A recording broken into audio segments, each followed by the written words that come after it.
Estamos começando mais um Reconexão do Ser podcast. Hoje recebemos aqui o grande irmão Marcos Reis.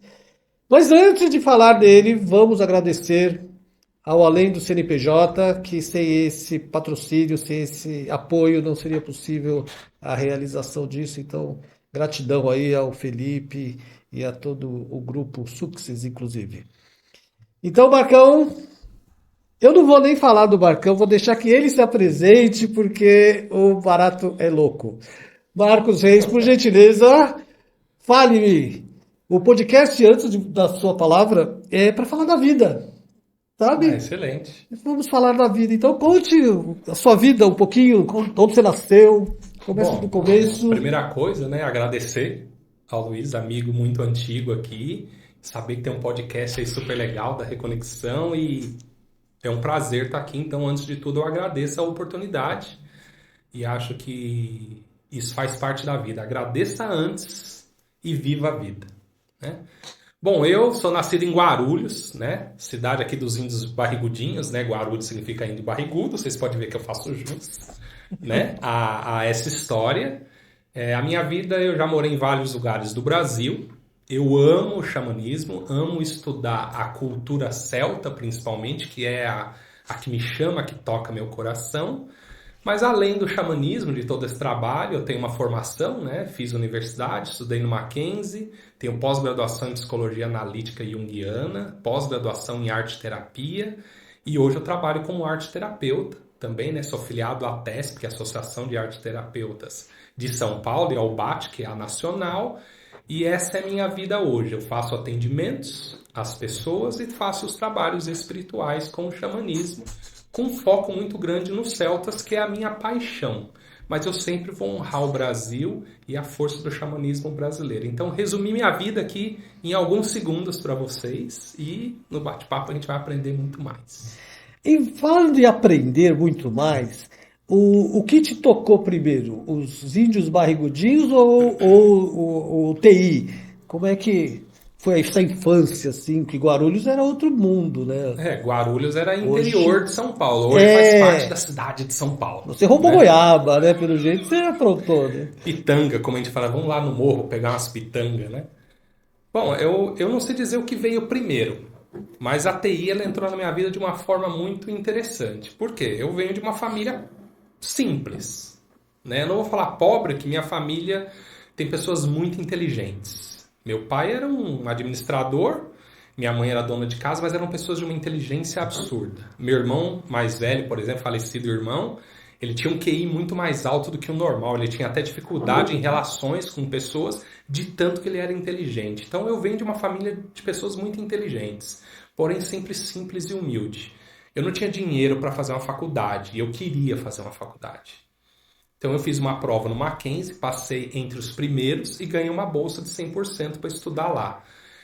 E eu não tinha dinheiro para fazer psicologia, que era um pouco mais caro, não tinha dinheiro para fazer medicina, que era as paixões que eu tinha no início, mas o meu dinheiro dava para fazer TI, porque não tinha muito material para comprar essas coisas. E TI muda muito rápido, e eu gosto de coisas que evoluam muito rápido. Mas isso eu pensava há 30 anos atrás, eu nem imaginava que a TI seria como é hoje. Então eu resolvi entrar na faculdade de TI, o Mackenzie me deu essa oportunidade, essa bolsa, e ali eu comecei uma vida profissional com isso. Comecei a trabalhar num hospital com TI, onde a TI era nada. O meu trabalho era com a relação com os pacientes. Eu trabalhava na UTI, trabalhando com os equipamentos, como instrumentador cirúrgico. Me deram um Nossa. curso de instrumentação dentro do hospital. Então ali eu comecei um trabalho de cura. E foi nesse trabalho, andando pela rua, literalmente, assim, eu estava andando, saí para almoçar, eu vi um símbolo na parede, assim, de uma lojinha. Eu vou chamar de uma loja esotérica. Eu vi um símbolo. Eu falei, que símbolo é esse? O que é aquilo? Eu entrei na loja e perguntei, falei, por favor, moça, uma ruiva assim veio me atender. Eu falei, eu tô com uma dúvida, o que é aquilo desenhado ali fora? Aquilo é um Triskel. Eu falei, e o que é isso? Ela falou, é um símbolo celta. Eu falei, mas o que é um celta? Ele falou, celta, o povo que viveu na Europa, da onde veio a magia, da onde veio a bruxaria. Eu falei, moça, eu não tenho a mínima ideia do que você está falando.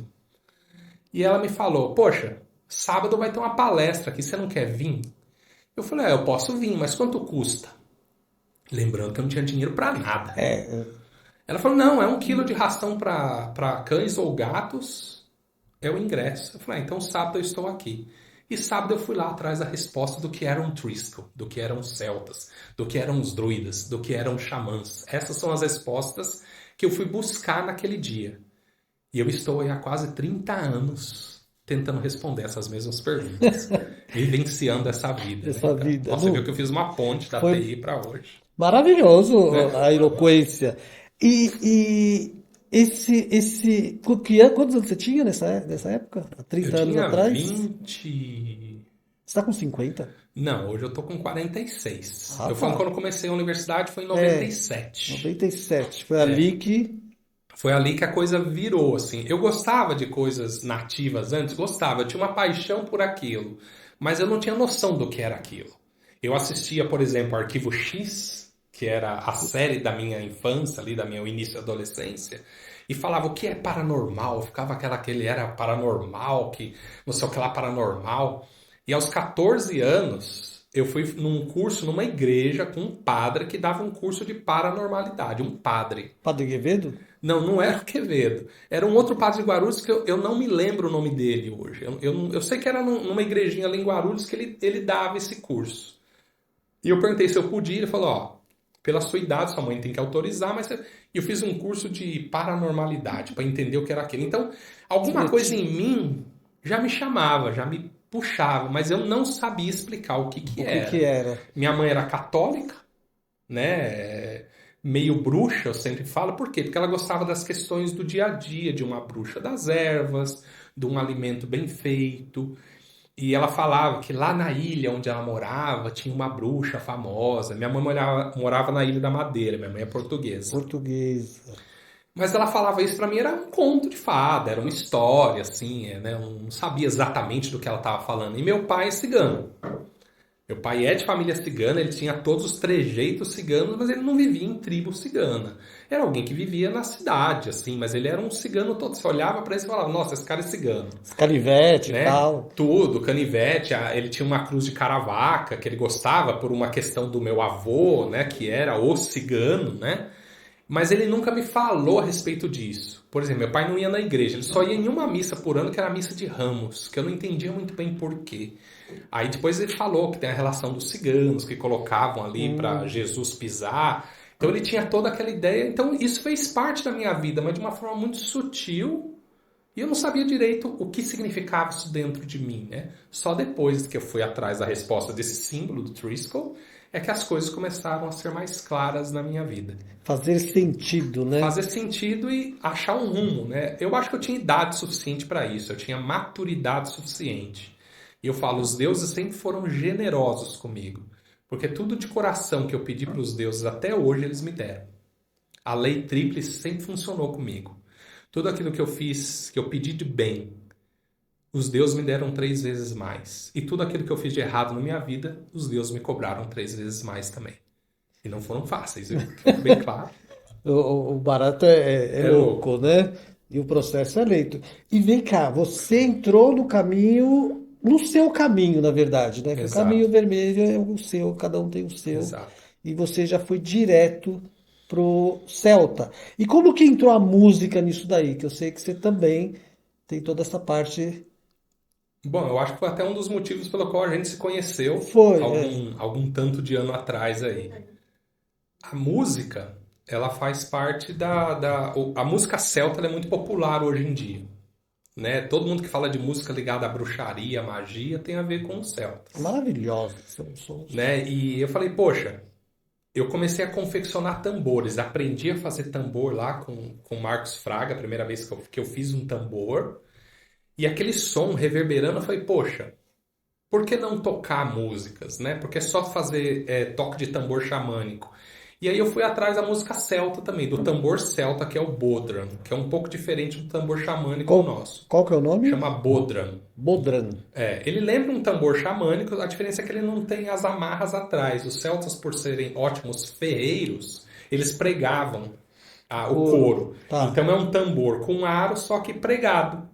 E eles também como o clima deles é muito frio, era de -15 a 5, 10 graus, eles não tocavam batendo igual a gente toca o tambor. Eles tocavam com uma baqueta bem mais rápido, que a música é muito mais agitada, porque se eles fossem no ritmo do xamanismo comum, eles morreriam congelados, né? Que é aquele ritmo mais de Ah, vocês... É uma outra meditação. Ao invés de você entrar no mergulho para dentro de você e expandir, os celtas era na dança. Eles entravam em êxtase através daquele ritmo, daquela dança.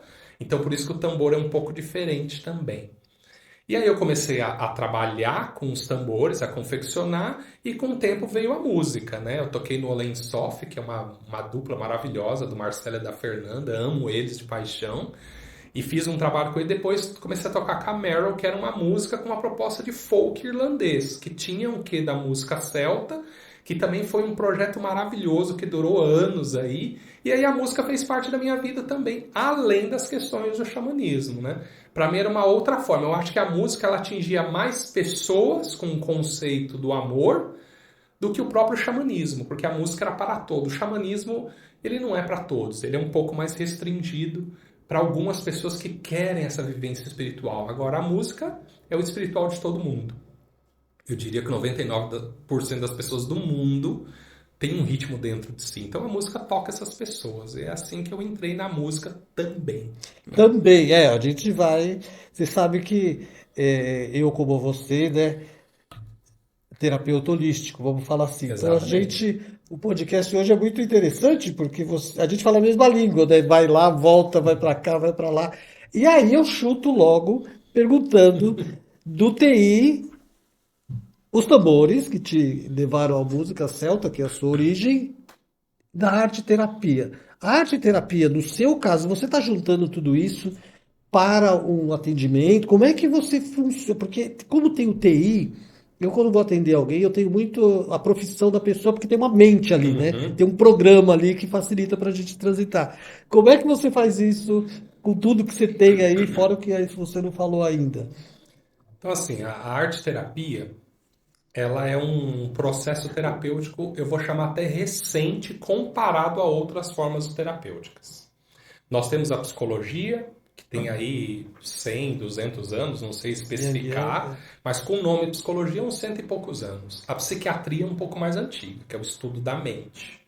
Então, mentes brilhantes como o Jung, por exemplo, que eu sou apaixonado por esse doutor psiquiatra, né, que foi um fenômeno na época dele e é até hoje, ele acreditava no inconsciente coletivo, ou seja, algum lugar dentro de nós que não é a mente, eu falo que é além da mente, é sensorial, é extrasensorial, conecta todos nós. Isso resume o xamanismo, a grande teia, porque nós estamos falando da mesma coisa. E o Jung acreditava que o símbolo, existe um símbolo pessoal, que é o ser, é uma marca que todos nós temos na humanidade. Esse símbolo pessoal está amarrado a outros símbolos. E como eu sei qual é o meu símbolo? Qual eu sei qual é a minha história, a minha marca, o meu dom? A arte terapia te leva a conhecer isso. Porque todos nós temos problemas que um terapeuta pode ajudar a resolver. Todo mundo. Eu sempre falo, todo mundo vai passar por uma terapia em algum momento da vida. A arte-terapia, ela aprofunda o trabalho terapêutico através das imagens. Você não precisa ser artista para fazer arte-terapia. Se você, na hora que produzir ali um borrão, a gente vai analisar esse borrão. Se você desenhou um trabalho lindo, digno de ir para um museu, ou para uma, sei lá, para uma venda, a gente vai analisar aquilo como símbolo e não só como arte. Então, quando você começa a produzir esses símbolos que estão dentro de você, lá no seu inconsciente, imagina nós no ritual xamânico. Quantas vezes a gente está tocando o tambor, a gente não vê expandir aquela mandala na nossa frente, ou a gente começa a ver raios de luz. Isso é comum dentro de um ritual xamânico. Você transportando isso com a arte-terapia para um papel, quando eu falo papel, imagina qualquer tipo de arte, pode ser gesso, barro, argila, qualquer material. Você começa a dialogar com essa imagem, você começa a ver que essa conexão dessa imagem tem a ver com você mesmo, com o seu self, com a sua conexão espiritual. Lembrando que eu falo espiritual não no conceito religioso, mas sim do espírito que todos nós temos. E isso começa a fazer sentido para o mundo. E isso vai te colocando num caminho de realização, que o Jung chamava de individuação. É o quê? Você viver a sua vida com em cima do seu propósito de vida. Né? Ele cita muito, por exemplo, a vida de Jesus Cristo. Eu não sou cristão, então não conheço profundamente a vida de Jesus, mas estudei bastante por questão da psicologia. Ele fala que Jesus sabia quem ele era. Ele era filho de Deus e ele viveu essa vida sendo filho de Deus, passando pelo ótimo e pelo terror, para chegar lá no fim da vida dele e sacrificar pelo planeta, né, por toda a humanidade. Então ele fala que Jesus individuou, porque ele viveu uma vida num propósito que ele sabia qual era o dele. E qual é o seu propósito? A arte-terapia ajuda você a chegar lá. Aí você fala, poxa, e o que a TI tem a ver com isso? Mas pensa, a TI não trabalha com uma rede que nós chamamos de internet? Se a gente analisar a rede de internet, a rede do nosso cérebro e a conexão nossa do inconsciente ou a teia xamânica, é algo tão semelhante que já foi tese de doutorado para várias pessoas, que é entender a rede do inconsciente associada à rede de TI. Então, começa a ter uma conexão neural, então nossos neurônios, né, que está espalhado pelo corpo, com essa rede de tecnologia, com essa teia que nós chamamos de teia xamânica. E isso é a conexão de tudo para mim. Para mim faz total sentido. Pro resto, olha e fala, esse cara é louco. O cara é louco. Não tá errado, eu acho que eu sou um pouco louco mesmo, mas eu sou um pouco louco do bem. Do bem, Tenta nós somos, buscar. né? Eu vejo esse movimento da internet, principalmente a gente que tem uma idade, né? Antes Antes, né, de existir o do celular. do celular, né? A gente roubava goiaba, né? Exatamente. A Jabuticaba. goiaba é uma fruta, tá? É uma fruta, gente, né? Nasce numa árvore, É. o caule é lisinho, descasca, a casca é fininha. Meu!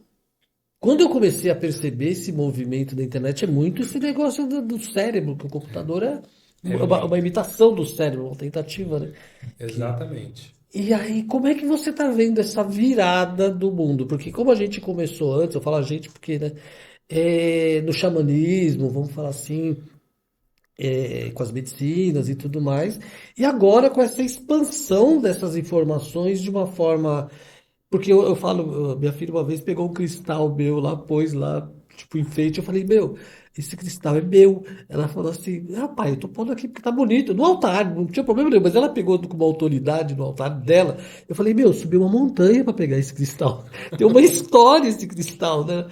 Porque hoje tá muito internet, você compra coisa, põe lá. Exato. Como é que você vê esse neo-xamanismo em cima dessa rede de informações que são vendidas, que são de todos os tipos, né? Uhum. Claro. E como é que você vê esse povo fazendo trabalhos com medicinas e outras terapias, por assim dizer, com esse contato diferente, né, que a gente teve? Que foi um. É, olha, eu vejo com duas visões. A primeira delas é com orgulho de saber que o trabalho que a gente desenvolveu de 30 anos para cá e outros tantos antes de nós, Carminha Levi, Léo Artesi, o Stan Chana, que estão aí na luta até hoje, que trouxeram isso para o Brasil. Então você vê que o xamanismo está criando uma expansão e está mudando a vida de muitas pessoas para o lado bom. E a outra, que é a que mais me preocupa, é as pessoas estão hoje acham que o YouTube é o maior professor do mundo.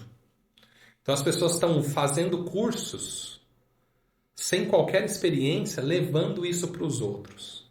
Então a minha maior preocupação não é alguém servir ayahuasca para o outro num ritual, porque isso qualquer um pode fazer. Mas na hora que entra o efeito, que começa a energia, as pessoas não sabem lidar com aquilo. E isso para mim é uma grande preocupação. Eu tenho muito medo do que isso vai gerar nas pessoas. Porque eu sinto que a humanidade hoje, ela, principalmente pós-pandemia, ou durante a pandemia, deveria isso ter ficado mais claro. Nós temos dois caminhos nessa vida.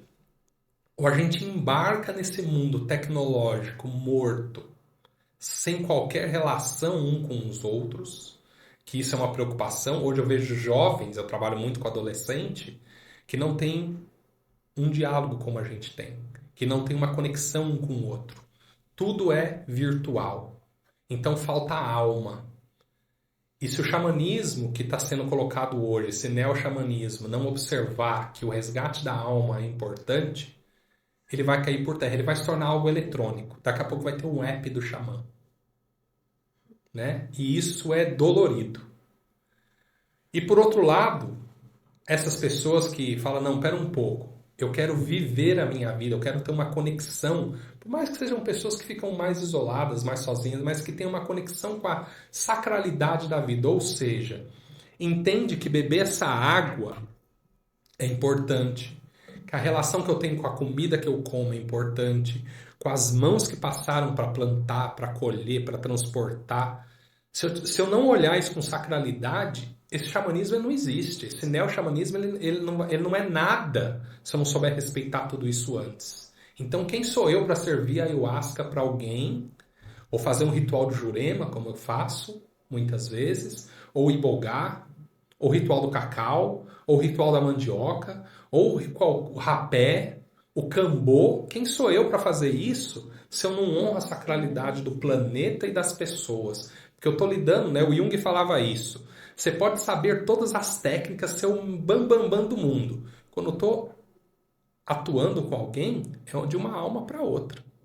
E eu acho que isso é o que falta no mundo de hoje, de uma alma para outra. Hoje eu estou vendo a coisa ser vendida como um marketing mesmo, como, venha participar de um ritual de ayahuasca, venha participar de um ritual de cacau. Mas quando você vai lá, é um conteúdo vazio. E não falo isso no sentido de crítica a essas pessoas. Faz parte do caminho delas, mas a gente precisa de mais. A gente precisa aprofundar em alguma coisa com os pés no chão, estudar. Eu tive muitas pessoas dos meus grupos de estudo de xamanismo, por exemplo, que eles já queriam ser um xamã no terceira semana. Porque eu já sei de tudo. Eu acho que a gente, quando começou, a gente tinha um pouco isso também. Que é a imaturidade do aprender. Faz parte. Eu já sei tudo, eu quero tudo. Não, porque quando que você vai me dar o título de xamã? Como se o xamã fosse Um uma título, patente, né? E não é uma patente. É o outro que tem que te olhar no olho e falar assim, eu te reconheço como tal. Essa é a minha visão, simplesmente. E eu acho que falta tudo isso hoje. Então, e o jovem hoje, por ele ter muita informação, eu vou dizer que um tanto dela não é boa. E se ele não tiver a maturidade que nós tivemos para entender o que é bom e o que é ruim, é preocupante isso para o neo-xamanismo. Então é aí onde está a minha ressalva. Tem um lado maravilhoso, mas tem um lado extremamente preocupante. E a tecnologia, por um lado, pode gerar isso, entendeu? Achar que qualquer curso de YouTube te forma. É o modelo de formação, né? Curso de rapé, curso disso. Eu faço iniciações e tal, mas essa palavra curso não me entra direito. Porque eu vou contar um pouco de uma parte da minha história, que é o cambô, né? Eu nunca pedi para o pajé para ele me ensinar. Só que pajelança, rodando as igrejas e daime. Eu estava sempre junto, ajudando a limpar os vômitos, não sei o quê. Posso tirar o ponto daquele ali? Sabe aquela coisa de catar o bola, limpar, conduzir, conversar, tá, tá, tá. Até um dia que eles ficaram em casa, uma semana. Depois de 6 anos, o pajé teve uma pajelança que o pajé queria fazer na praia. Eu quero fazer na praia, aquele jeito deles, né? E eu tinha arrumado um sítio, tava tudo certo. Pai, eu descabelando para arrumar o pajé da praia. Eu fez a praia, gostei. E um dia antes dele ir embora, ele falou assim: o pajé falou pro cacique, que ele mesmo não falava português, falou assim: o pajé te escolheu para fazer os ensinamentos, para trabalhar com a gente e tal. Ou seja, o que eu tô querendo dizer com isso foi aquela coisa de ralação e nananã, e eu não falei nada, foi uma coisa que eu tava junto com eles, e aí Exato. aconteceu. E hoje não, o cara quer que você dê para ele um conhecimento que eu, Proporcione algo sem qualquer sem qualquer esforço, né? esforço. Boa, é isso, justamente isso. Isso é muito Exato. preocupante, porque está acontecendo Exato. casos aí sérios, mas enfim. É, hoje está tudo muito rápido, tudo muito imediato, Exato. né? O pessoal. É outro tempo, mas você não pode tirar a experiência das Das pessoas. Se você pessoas. tirar essa parte que é a experiência, não está sendo. Por mais que você consiga hoje, pelo número de informação, você diminui o tempo do aprendizado? Claro, porque hoje você tem muita informação, mas tirou a experiência, e é aí onde está o grande problema. Quantos rituais de ayahuasca nós não temos notícias hoje que fulano aconteceu algo? É. Não, porque é ayahuasca.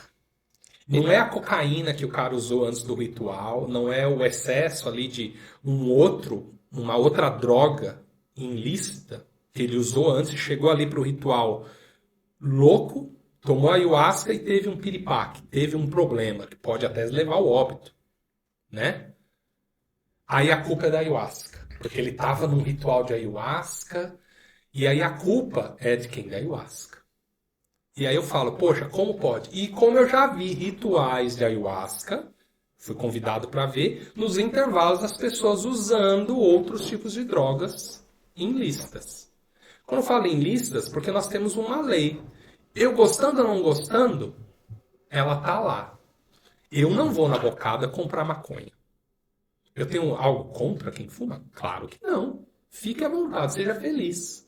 Eu quero que as pessoas sejam felizes e não me encham o saco. Em português, claro.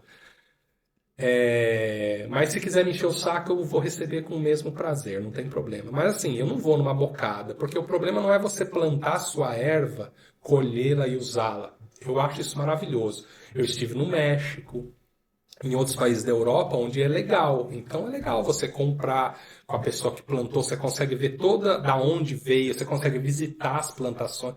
Então você tem um conhecimento sobre aquela erva, diferente de você ir numa bocada. E eu não tenho nada contra quem faz o trabalho na bocada. Isso é um problema deles, né? É o trabalho deles. Mas ali tá ligado com o crime organizado. E o crime organizado trabalha, infelizmente, também tá ligado a roubo, a furto, a assalto, a assassinato, a prostituição. Várias coisas que vêm junto com o crime organizado. E lembrando, não tô falando nada contra as pessoas, é sim um fato. E aí aquela erva tá ali dentro de um ritual sagrado que é a ayahuasca. Porque a pessoa, nem todos plantaram, nem todos colheram. Muitas vezes eles pegaram. E a cocaína, a mesma coisa. A cocaína já é uma droga por si só. Ela não é a folha de coca que você encontra nos Andes, onde você masca para ter ali uma melhor circulação de ar no seu corpo, você poder subir as montanhas. Totalmente diferente de uma química que foi produzida, né? Não é a pasta de coca pura, né? Que extrai. Não. Você não compra cocaína num bar de benzimento. Você vai comprar cocaína, infelizmente, num ponto de droga. Que é uma química. Então, assim, eu via isso em ritual e falei assim, esse aqui não é o meu lugar. Não é isso que eu quero mostrar para as pessoas. Porque, infelizmente, é aqui que acontecem as bobagens que denigram um trabalho bem feito como que a gente faz. Então, eu tenho uma opinião um pouco mais forte sobre isso, mas a verdade é essa. Para mim, pelo menos é a verdade que eu vejo. Se alguém tem uma verdade diferente, fique à vontade também. Tá? Sim, sim, eu também. Eu sou muito radical nesse lugar do que eu observo, porque eu vejo pais de família com filhos dependentes químicos que vão a lugares que tem ayahuasca e, por exemplo, para se tratar, né? Tipo Exato. igreja, tipo isso, tipo aquilo. E o pai pensa que ele está se tratando e acontece justamente isso. Ele está usando drogas dentro do espaço lá que tem ayahuasca e acontece alguma coisa. E Exatamente. está muito comum e eu também sou muito contra.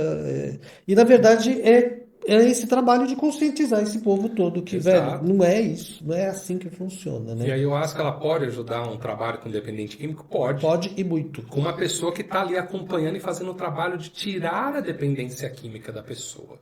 E não de falar, não, vamos aprender a usar. Não, não tem que usar essa droga. Tem que tirar o vício. Porque uma pessoa que se perde num vício, ela é propensa a se perder de novo. Então você tem que mudar a consciência dessa pessoa. E tem, por exemplo, o Dr. Paulo Urban, que faz um trabalho muito legal, o Dr. Rogério, né, lá de Mogi, eles fazem um trabalho muito legal de tirar a dependência química da pessoa através de rituais de ayahuasca. Mas o homem é doutor. Um é cirurgião geral, o outro é psiquiatra. Tem alguém que estudou a medicina, estudou a mente humana, estudou o corpo humano, que vai trabalhar com essas pessoas. E não precisa ser médico para fazer isso. Vai precisar ter uma coragem muito grande para fazer isso. E não adianta ficar mascarando que a ayahuasca vai fazer isso pela pessoa e lá nos intervalos ter lá as pessoas usando droga ilícitas, como eu falei, e é muito preocupante É isso. muito Então, preocupante. o mesmo que eu falo, a diferença, a gente ouve isso desde criança, né? A diferença do veneno e do remédio é a dose. Então, se não souber dosar os rituais de ayahuasca também, e não só falando da ayahuasca, como qualquer outra, ela vira uma droga. Vira uma droga, o próprio Vira uma rapé, droga. usar 20 vezes por Na dia. internet você compra litros de ayahuasca, você pode usar em casa sem qualquer supervisão. É É, droga. é Você não droga. está tomando ayahuasca, que é uma bebida sagrada. Você está usando droga. Você tá A verdade é essa. É isso mesmo, concordo plenamente. E como que nos seus, como que você trabalha atendimentos? Não estou falando de medicinas, né? Como que a pessoa chega em você precisando de quê? Procurando, buscando o quê? E como que você aborda isso com todas essas ferramentas que você tem, como a arte terapia? Como é que é o seu trabalho terapêutico, né? Eu acho que isso vem por diferentes abordagens hoje em dia. Como eu atendo várias pessoas, cada uma vem por uma abordagem. Todas elas, eu não vou falar que é coincidência, é sincronicidade. Todas elas têm um quê espiritual muito forte. Ou seja, tem alguma coisa que movimenta espiritualmente essa pessoa que ela não reconhece. Como você, né? Como eu também. Eu até Exatamente. contei no podcast, eu tive a minha história. Você teve a sua com símbolo, né? Então é uma coisa Exatamente. que toca na Toca a pessoa. pessoa. O Jung fala que isso é a sincronicidade. Ou seja, alguma coisa vibrou entre eu e aquela pessoa, mas no início não é espiritual, porque, óbvio, não começa um atendimento de arte terapia ou de terapia junguiana falando de espiritualidade. Porque, querendo ou não, eu sou ali a visão de uma pessoa que está atendendo um paciente. Então, eu não vou falar, nossa, aqui no mundo espiritual. Não, não posso falar isso, porque eu nem sei se a pessoa é aberta a isso. Né? Então, não posso. Mas, geralmente, as pessoas vêm com os problemas mais tradicionais, que é, tô num relacionamento que não tá legal, eu não tô conseguindo avançar na minha vida, eu tô com muito medo de ir pra frente. Ah, eu tô aqui na minha vida, eu tenho meu trabalho, eu tenho meu marido, eu tenho minha esposa, eu tenho meu parceiro, só que eu não consigo ir pra frente. Outras coisas, né? Infelizmente, o meu irmão mais velho se suicidou. Lembra que eu falei que ele era um cara muito inteligente? Ele se achava muito maior do que esse mundo podia oferecer para ele. Em algum momento ele não existiu e ele se suicidou. Não falo isso a muitas pessoas, mas hoje eu estou falando para todos. E isso fez eu e minha família entender muito o que é a vida do suicídio. Então, muitas pessoas que têm tendência suicida, ou que já tentaram suicídio, ou que vêm apresentar aos seus filhos que têm essa mente suicida, vêm também me buscar. Mais uma vez, a sincronicidade, porque eu já vivenciei isso, infelizmente. Espero que nenhum pai, irmão, irmã tenha que passar por isso. Por isso eu ajudo. Eu faço exatamente. Então, todas essas queixas, esses motivos, esses problemas, esses complexos, acaba fazendo com que as pessoas cheguem em mim. E por um acaso, essas pessoas têm um espiritual muito forte, mas não é que eu busco isso, por um acaso elas têm. Então, em algum momento do meu processo terapêutico, eu consigo falar que a pessoa ela é muito mais do que ela. Ela tem um quê de conexão, e quando eu falo espiritual, não é religião nenhuma. É a força de fé daquela pessoa. E aí isso acaba permeando um pouco esse trabalho. E os símbolos que vão aparecendo vão trazendo e levando a pessoa para um rumo. Infelizmente, nem sempre é bom você ter um problema, mas eu falo que felizmente às vezes é bom você ter tido aquele problema, porque aquilo vai te levar para um lugar muito maior. Então é meio controversa a história, mas assim, a pessoa vem com essas queixas e daqui a pouco ela vê que é outra coisa. Ela vê que às vezes a parceria que ela tem não é boa. É comum, né? Nós somos pessoas vividas. A gente sabe que a gente não consegue ir para frente na nossa vida se a gente estiver ao lado de pessoas mau caráter. Quantas Exatamente. pessoas nós já cruzamos que seguram a gente? Então, muitas vezes, o problema das pessoas está na relação. Eu não falo só de parceiros e parceiras, não. Falo da relação, às vezes, de amizade. Adolescente passa muito por isso hoje. Ele quer estar ali na onda, só que está ao lado de pessoas que, infelizmente, só põem ela para baixo. Põe lá para baixo, só um parênteses. Hoje, uma coisa que, por conta da internet, inclusive, que está tendo até curso, eu estou atendendo muitas pessoas. Tem dois perfis, mas um que está muito sério, eu estou vendo que está cada vez mais sério, é essa história do narcisismo, né? Que está tendo até curso nas redes para aprender a pessoa, que é um quadro clássico de não deixar a pessoa voar, né? Você abduz um ser, independente do gênero, e esse ser, você vai drenando, drenando, ele tem trabalho, tá brilhando, e de repente perde o emprego, porque não, deixa que eu te banco, aquela coisa, né? E Exato. anula. Como que você vê esse movimento usando, vamos dizer assim, a tecnologia, mas essa abdução dessa juventude que, meu, adultos e que hoje são adultos que a gente vê, que eu vejo, que eu atendo também. Cara, é impressionante como isso está disseminado, tá forte, né? Que é isso que eu quero dizer. Exatamente. Porque hoje o que se vende na internet é a imagem do perfeito. Porque quando a gente olha lá no Instagram ou no TikTok, que são ferramentas mais atuais com imagens, o que vende lá é o perfeito. E tem algumas pessoas que são muito boas, realmente, que conseguem atingir patamares ali de divulgação de um bom trabalho, seja a área que for. Só que em volta ela tem pessoas que não querem. Por quê? Se você é uma pessoa de sucesso, eu posso olhar e falar, poxa, o Luiz é uma pessoa de sucesso, eu quero estar ao lado dele porque eu também quero aprender, eu quero sentir o que, que é esse sucesso, para eu, através da minha marca, conseguir chegar onde eu tenho que chegar. O problema é que as pessoas, para conseguir chegar em algum lugar hoje, ela tem duas alternativas.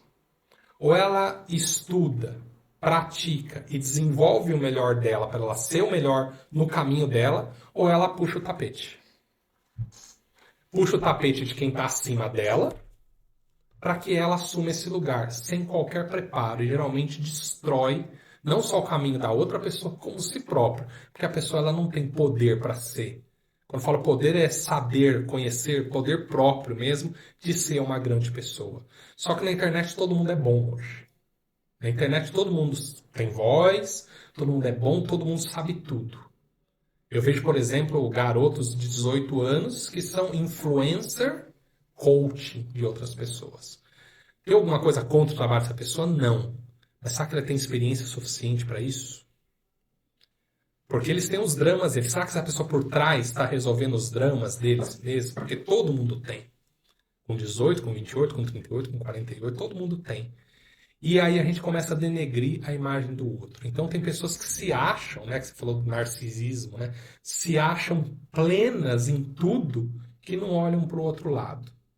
E o caminho ele é feito de luz e sombra. Não adianta. Ou você aprende a dominar essa sombra e seja companheiro dela, ou você está no caminho errado, porque um caminho só de luz não existe.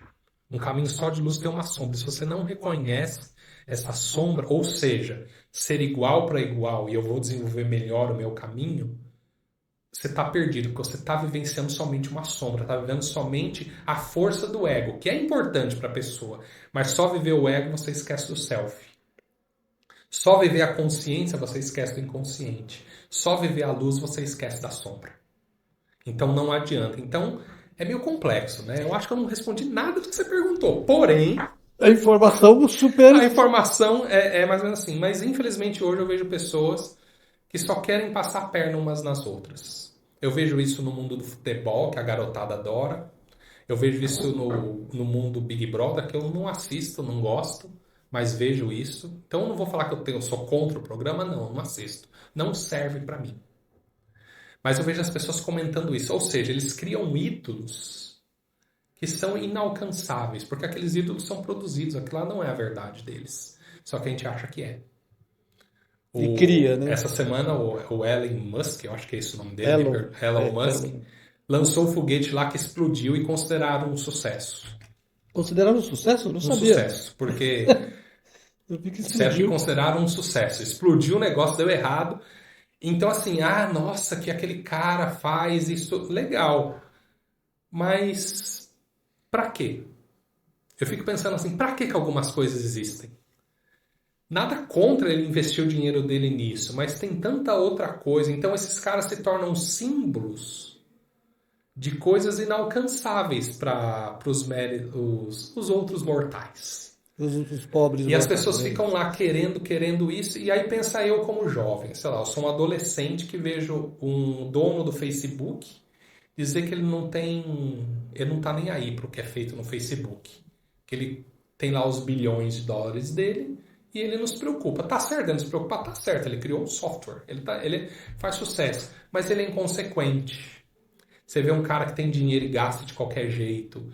E ele mostra que isso é a verdade. Aí o jovem olha e fala assim: quando é que eu vou ser esse cara? E a oportunidade é 1 em 1 bilhão. Ele vai ser esse cara? Muitas vezes não. E aí começa a entrar num processo depressivo muito forte. Porque eu não consigo ser como o Neymar, que é um gênio do futebol. É Né? inconsequente na vida pessoal, mas é um gênio do futebol. Eu não consigo ser. Só que eu posso ser alguém na vida? Posso ser alguém muito melhor que o Neymar, se eu quiser. Só que como eu tenho aquele ídolo e eu quero alcançar ser ele, que é o que a mídia te fala, é ser ele, não ser alguém como ele. E aí começa a afundar as pessoas, né? Tá ficando meio pesada a conversa, Não, mas não, mas é isso mesmo. O Pajé uma vez falou pra mim, eu não lembro, quer dizer, eu até lembro que eu falei pra ele, mas é outro assunto. Ele falou, ele me respondeu o seguinte, falou, Luiz, só tem um caminho, a gente que se desvia dele. Que eu falei de dois caminhos, né, da encruzilhada, de Uhum, bifurcação e tal. Ele falou, só tem um caminho. Meu, o Neymar é o Neymar desde que ele nasceu. Você vê vídeos exatamente. dele pequenininho, já Exato, eram, ele era aquilo, né? O resto exato. foi consequência. E as pessoas estão buscando o do outro e estão deixando de olhar para você, né? Não E eles olha, não olham para o seu caminho, né? Que é as suas qualidades. Que numa dessa que eu vejo a arte terapia pode ajudar muito, porque eu vejo pessoas pode, muito perdidas, porque pode. tem. Eu vou falar, tá pesado, é legal, tá pesado. É legal Faz parte das conversas, chamar né? na xixa, né? Chamar na real. Porque uma coisa que eu vejo muito hoje é essa distância à tecnologia, TI, né? Tem uma- Passa da natureza, TI. né? Então, da natureza e principalmente da família. Passa, Essa juventude está sem princípio, sem passa. respeito, sem reverência à Ao mais natureza, velho, ao mais inclusive, né? velho. Eu sou- Quando estamos em rituais com os nativos, né? Que geralmente tem os anciões lá. sim, sim. Meu, é eles que são os primeiros. Não, eu falo pro pessoal, eu falo, Tem que ter gente, o respeito, pajé né? não pegava um copo d'água, eu ia na frente dele ajeitando, sabe, o caminho do cara, o cara é o cara, ele não tem que fazer nada, entendeu? Eu Né? que, né? E hoje não tem isso, e os caras querem aquele lugar dele lá, né? Querem, não, hoje querem, Então, né? Eu lembro do Sapaim lá, que tinha mais de 100 anos e fazendo trabalho de cura para as e pessoas, aí? né? O Tatá, e E aí? fazia o trabalho. Só que eu falo, as pessoas querem tanto aprender, e ele falou para mim, você quer aprender a fazer o que eu faço? Vem aqui para a tribo, fica 2 anos aqui comigo.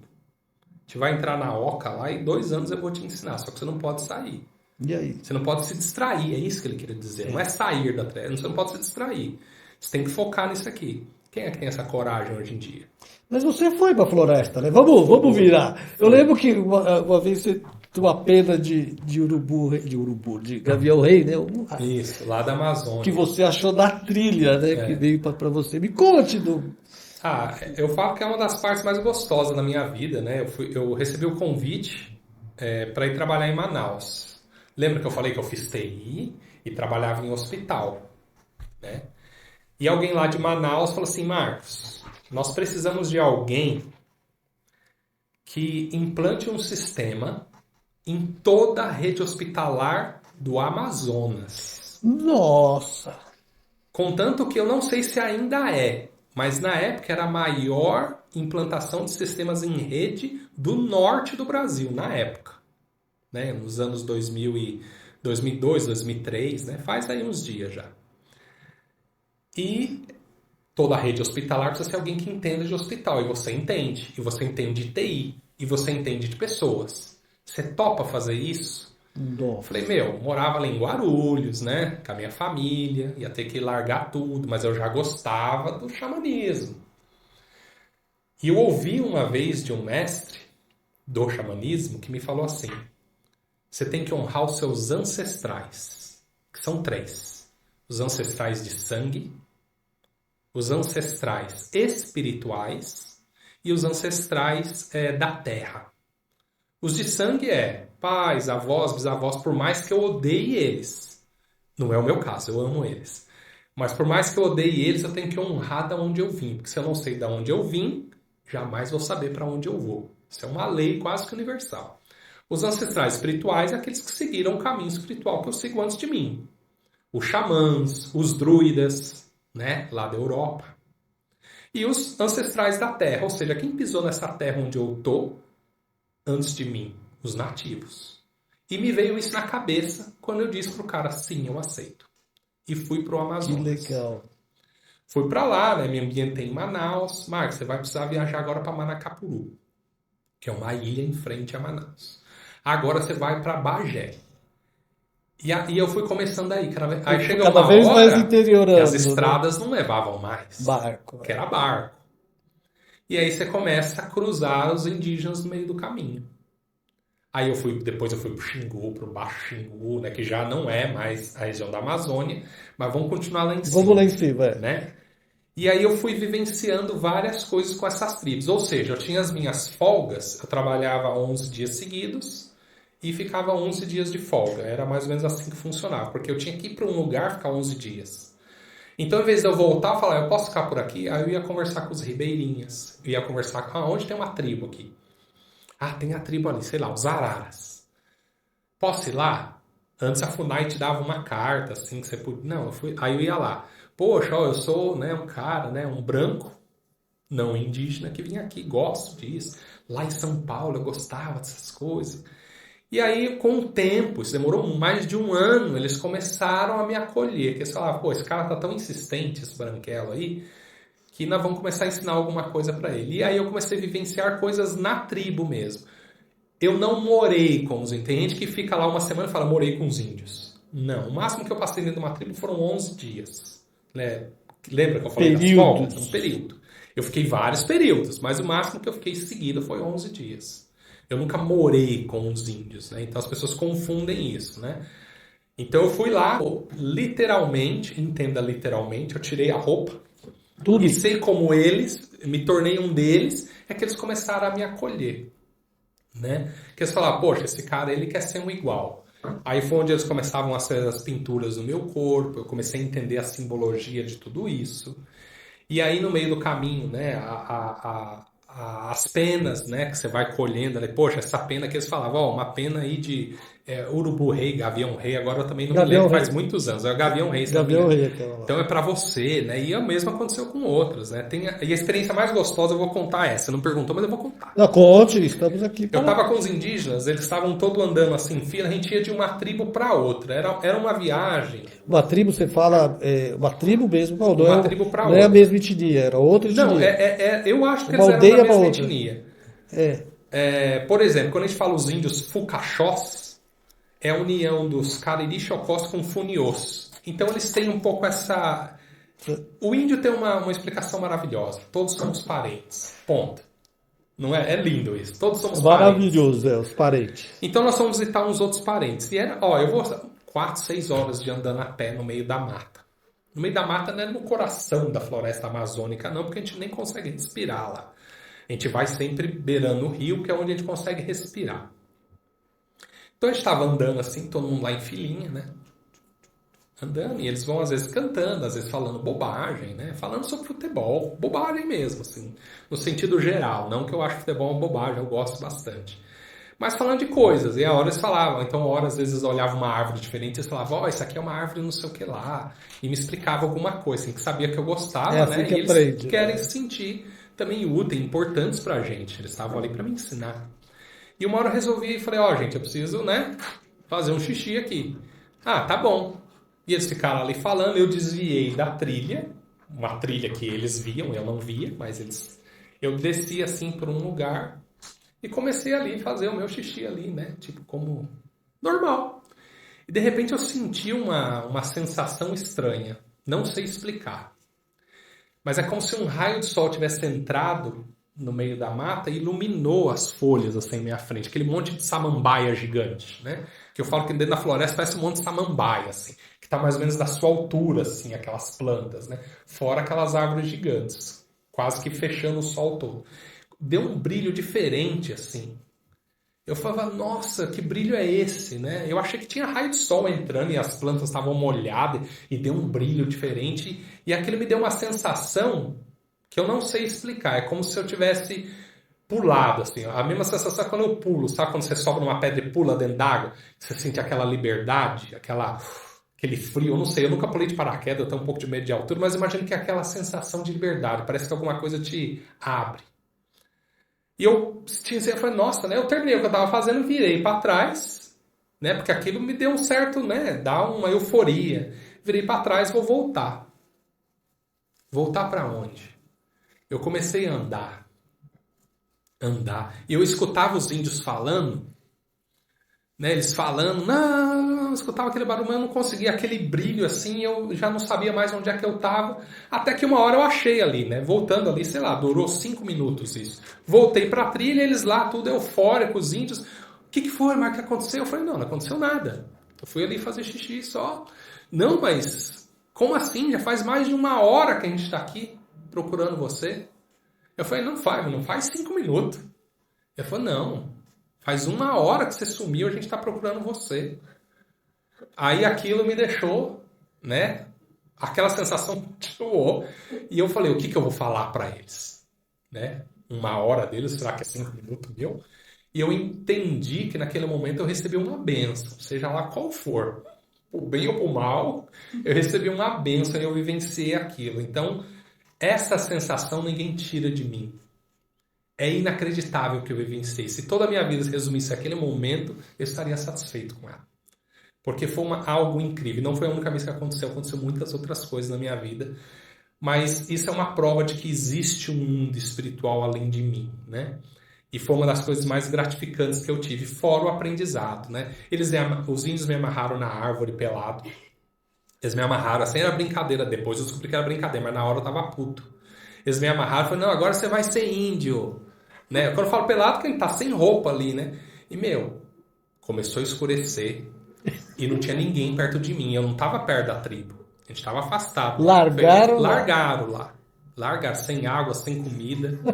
E a hora que a gente que mora na cidade gosta de comer. Eu, pelo menos, adoro comer. Adoro uma boa comida. E aquela sensação, eu falei, e os bichos? Eu achei que eu ia ser comido por um dragão, por um leão, e nem tem leão na floresta. Na cabeça começa a vir tanto medo, e o maior medo que eu senti foi o que eu criei. Porque, na verdade, os bichos chegavam perto de mim assim, dava aquela cheirada e falou, eu tô fora. Né? Eles não estavam nem aí pra mim, né?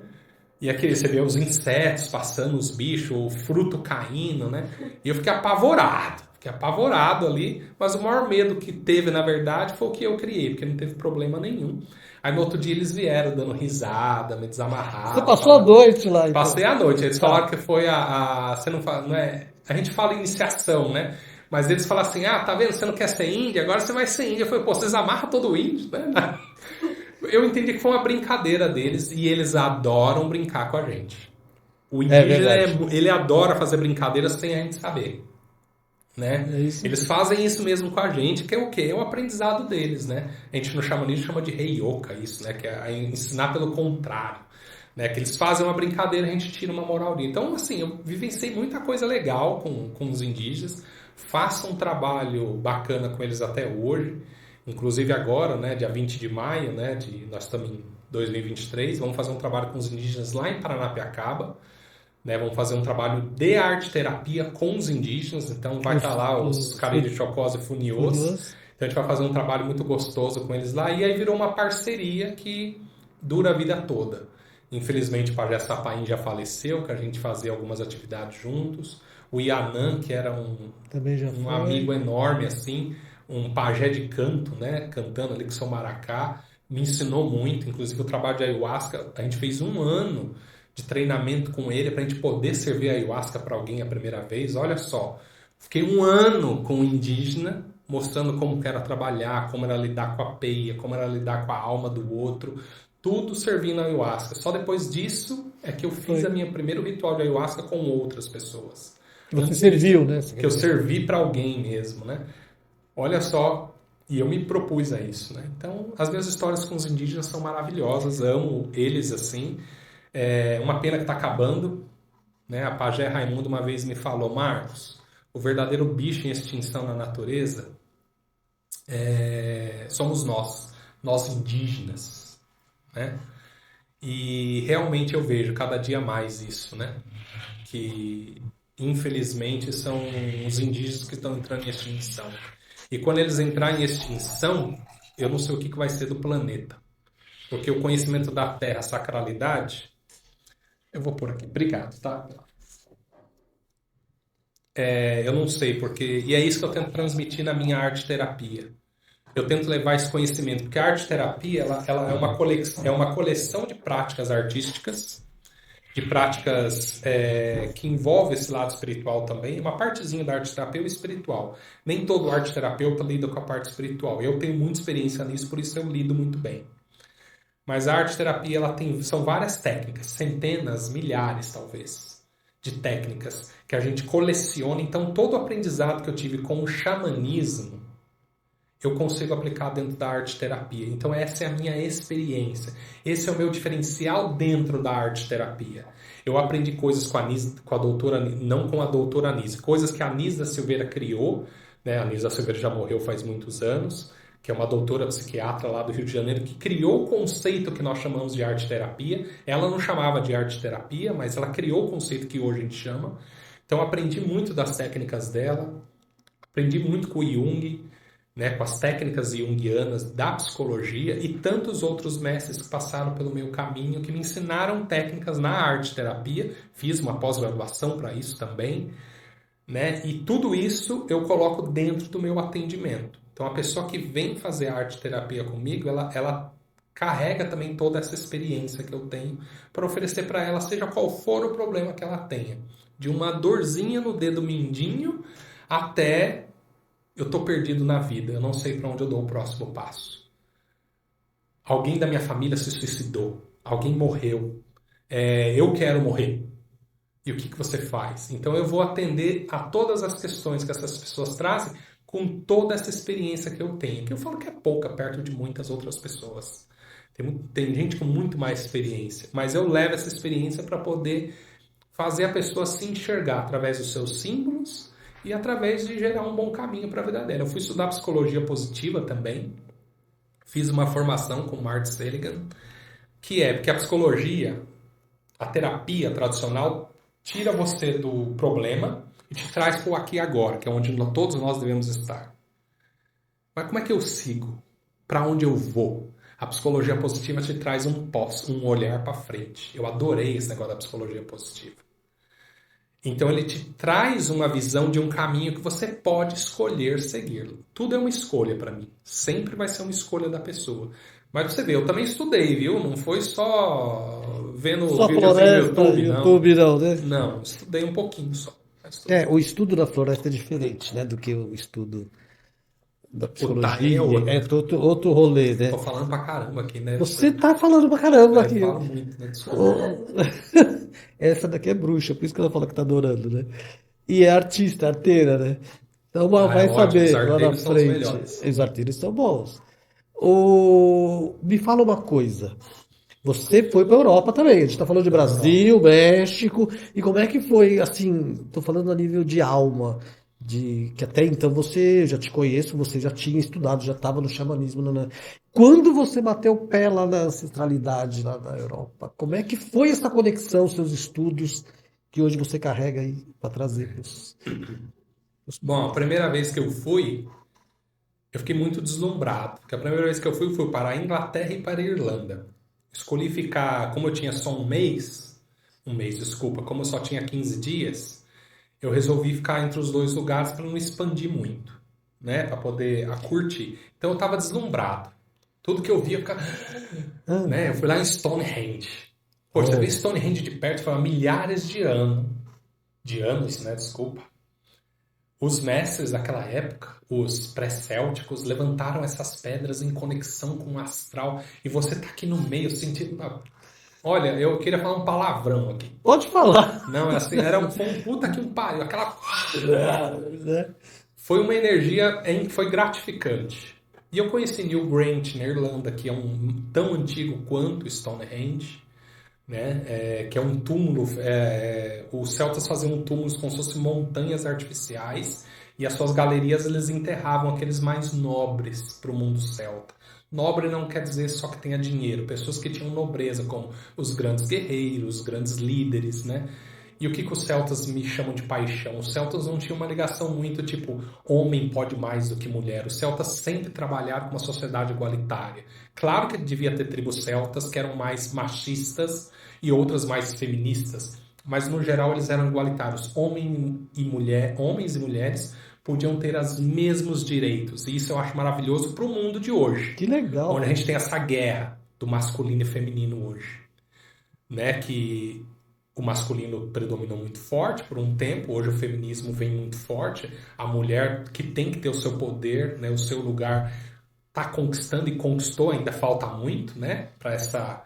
Mas eu acho que tem Esse que ter uma equilíbrio. sociedade igual, ou seja, direitos iguais, né, com escolhas iguais, pelo menos, né, porque homem e mulher são pessoas diferentes. Mas vamos voltar lá para a Irlanda. Então eu fui conhecer esses lugares, eu achei maravilhoso, voltei deslumbrado, tirei fotografia, eu voltei extasiado, eu voltei mais recarregado, porque eu senti na pele o que eu só estudava por livros, né? Aí, o ano passado, né, teve a pandemia e tudo, né? Eu trabalhei muito durante a pandemia, né? Porque também não podia fazer outra coisa além de trabalhar, né? Ou eu fazia nada ou eu trabalhava, então eu preferi trabalhar. Eu resolvi juntar um dinheiro mesmo e ir para a Europa para ficar um tempão. Então eu fiquei mais de 2 meses na Europa, focando na Inglaterra e na Irlanda, que é onde ainda temos uma força muito grande. E acrescentei Portugal, que é a terra da minha família. Lembra? Minha mãe é portuguesa, minha mãe nasceu em Évora, em Portugal, depois viveu na Ilha da Madeira antes dela vir para o Brasil com a sua família, lutar pela o novo mundo, na época que meus avós vieram com a minha mãe. E meu pai é brasileiro mesmo, né? É de família nativa e cigana, né? Então, uma mistura doida. Aí eu fui para a Europa de novo, e aí eu fui conhecer as cidades celtas, né? Por exemplo, eu fui em Portugal, chama Britânia de Citeiros, se eu não me engano é o nome do lugar. É que as pronúncias, às vezes, eu posso me confundir um pouco. Então, eu fui em Britânia de Citeiros, que era uma cidade celta que fica aí na região que nós chamamos de Portugal hoje, né? E quando eu entrei, assim, naquelas ruas de pedra, com aquelas casas circulares, que só tá as bases hoje, só duas que eles estruturaram para a gente entender como eram as casas. Então, assim, quando eu entrei aquilo, eu falo, arrepiava até os pelos do dedão do pé no lugar. Porque eu senti, falei, aqui realmente viveu o meu ancestral, o meu povo. E cada ruinha que eu entrava, a sensação era outra. Assim, eu sentia como. Falar que eu era um Jedi, não entenda isso. Mas sabe quando o Yoda faz levantar as pedras, assim? Eu senti exatamente aquela sensação. Eu não sei como é que o Yoda sentiu, ele nunca me contou. Né? Mas assim, eu sentia como se as pedras estivessem flutuando. Eu sentia que se eu tocasse aquela pedra, eu seria a pedra. Eu não sei explicar a sensação. E aquilo me emocionou tanto, ó. Eu andei só 2 horas, porque só podia visitar das 2 às 5. Tá. Então eu andei por mais de 2 horas e um pouco eu fiquei lendo os documentos, né? Também, né? Porque não é só da vivência. Tem que entender o que era aquilo ali dos estudiosos, arqueólogos que estão ali trabalhando, né? E a área que é aberta é só 5% do todo. Imagina na hora que liberar o todo, né? Nossa, eu vou ter orgasmos lá na hora que eu Sim, faço. sim. Então aquela sensação era incrível, andar ali em Citânia de Briteiros, né? Fui para Irlanda novamente, visitei outros sítios arqueológicos celtas e fui para um lugar incrível, um dos lugares mais loucos que eu já fui na minha vida, que é a Ilha de Man. A Ilha de Man, o nome foi dado em homenagem a Manannan, que é uma da divindade celta ligada ao mar. É uma das mais antigas divindades celtas. Então a Ilha de Man, o próprio símbolo da ilha é o Triskel. É o símbolo da ilha. Então é um lugar que ela pertence à coroa britânica, mas ela não é governada pela Inglaterra. As leis locais. Eles não têm ali eles são parte da coroa, mas eles têm uma política própria, uma organização própria e tudo deles é próprio. Eles não obedecem diretamente às políticas inglesas. O lugar é inacreditável, assim. Você tá andando nas ruínas, assim, é gente com as ovelhinhas, criando ovelhinhas. Assim. Não. É inacreditável, a energia. Aí você entra, assim, num círculo celta, assim, no final da ilha. Você entra no meio do círculo, você vê todo o Oceano Atlântico, assim. Todo não, né? Mas Claro, todo que realmente é aquela coisa. E você vê aquela bruma, assim, você vê É uma viagem no no tempo. mar. É uma viagem do tempo. Eu falei assim, eu tô há 3.000 anos atrás. É. É incrível o que aquela ilha me ofereceu. E só de você beber aquela água, comer aquela comida, falar com aquelas pessoas ali que são sangue celta vivo, E né? puros, E né? puros, Assim, assim, uma espírita. inacreditável, né? Eu entrei num pub que era nós chamamos de pub lá, né? Que é um bar tradicional que tava lá. Este pub está lá de 464 antes de Cristo, antes da Era Comum. Gente. Então você imaginar que as pessoas que estavam ali há mais de 2.500 anos entram naquele lugar para tomar uma. Eu não sei se era boa a cerveja antes, mas agora é boa. Nessa que estão lá para tomar uma cerveja, ou seja, para se alimentar depois de um dia de trabalho, de um dia de guerra, sei lá o que Que nos louco. anos 400 antes de Cristo eles faziam, né? A gente só lê a respeito. Mas entrar naquele lugar, poder tomar uma bebida ali sentado numa pedra, então aquilo para mim era inacreditável. E eu tive essa oportunidade, né, de fazer essa nova, viver lá, né, por esses 2 meses e pouco que deu, né, 2 meses e meio mais ou menos. Eu vivenciei um pouco essa cultura celta ali na raiz. E o melhor, eu vivi isso. Eu não fiquei me preocupado em colocar no Instagram. Tirei várias fotografias que uma hora eu vou mostrar, né? Eu gravei muitos vídeos que uma hora eu vou mostrar também. Mas eu quis viver aquilo ali pra mim, né? E a emoção, assim, eu chorava muito, né? Eu chorava mesmo, né? Eu sou meio chorão, mas eu chorava muito ali, porque eu entrava nos lugares, aquele negócio falava comigo, né? Então eu pude vivenciar o que é o que nós chamamos dos deuses celtas ali. E eu tive essa oportunidade, e eu tenho que colocar um adendo. Eu resolvi, já que eu estava lá, passar um final de semana em Roma. Em Roma. Em Roma. Porque Roma são os inimigos dos celtas, como a gente fala no popular antigo, né? É o que formou a nossa cultura hoje. Eu fui para Roma.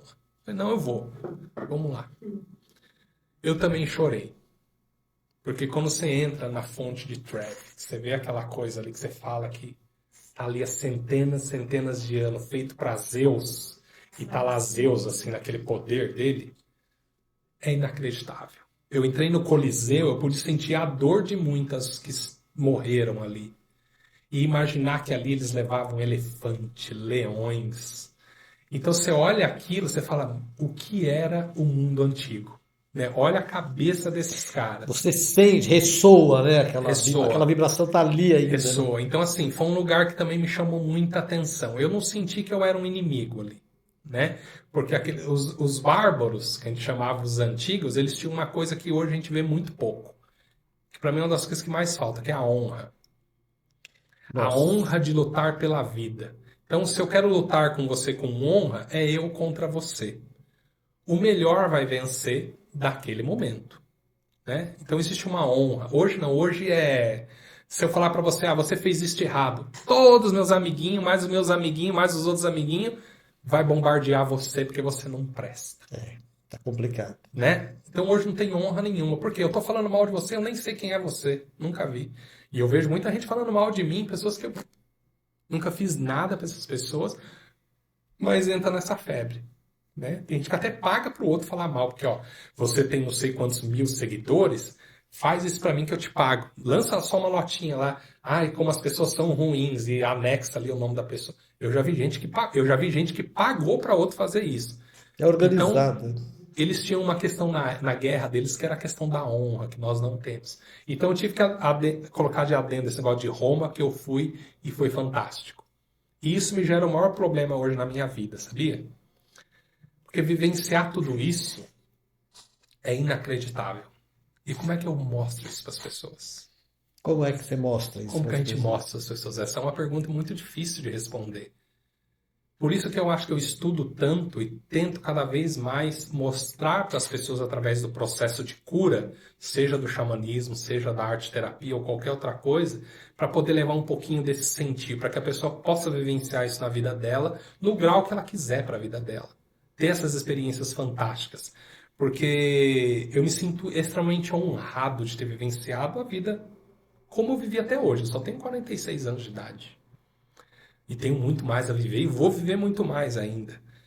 Mas, ao mesmo tempo, eu me sinto cobrado de levar isso para as pessoas. Eu acho que por isso que eu estudei tanto e cada vez mais eu quero expandir para levar isso para as pessoas, mas levar no meu caminho também. Eu não me sinto que eu preciso de um marketing muito forte lá em cima. Eu não quero estar numa evidência de alguém olhar e falar assim, nossa, meu mestre. Se tem uma coisa que eu odeio é que alguém me chama de mestre. Eu sou mestre de ninguém. Mas eu estou ali para ajudar essas pessoas de igual para igual, de alma para alma. Falei pra cara, deu mó Não, círculo, você mas... viaja na maionese, né? Mas aqui é para isso. Marcão, você falou de transmitir, né? Você já está fazendo isso aqui, por exemplo. Ainda A bem, energia que você movimenta, você sabe que tem um dos xamãs é o contador de história, né? com certeza. O bardo pros celtas. Entendeu? É o bardo. Bom, é isso, você já está fazendo. Porque você tem o dom também, obviamente, da palavra. Você falando, eu senti, acredito que todos aqui. Essa aqui foi lá, essa daqui é minha, né, Bárbara Morani. Ela se mete no meio de tudo. Mas enfim, filho tem esse É direito. ótimo, o filho é maravilhoso. É direito adquirido que a gente chama, né? Direito adquirido. Mas, cara, nos seus trabalhos, nos seus rituais, você conta essas histórias ou você. Conto.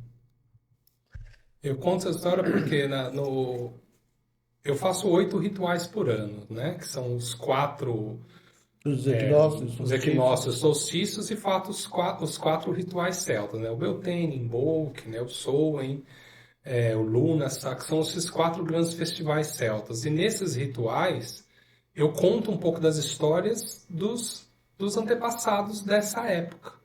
E trago momentos que eu vivenciei nesses lugares, nessas épocas.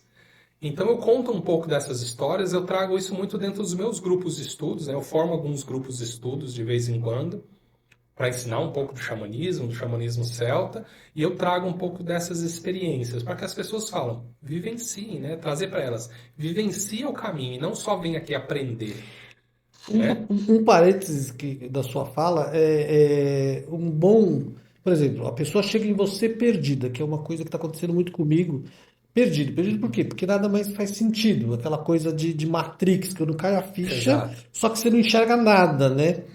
Então, respondendo a sua pergunta, como fazer isso, vou dar uma sugestão aqui, né? É,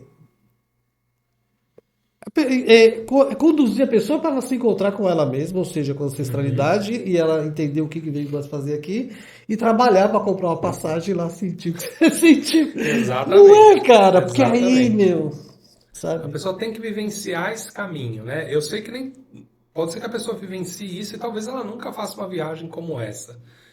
Mas pelo menos esteja com pessoas que vivenciaram, entenda bem o que está sendo falado ali, né? O que está sendo compreendido e nunca deixe de lado o seu sentir, porque o sentido da pessoa é muito É muito importante, importante. né? O conhecimento você não ganha só em livros, mas não deixe de ganhar em livros. Você tem que estudar também. Não adianta só ficar eu sou um cara da prática. Eu também sou.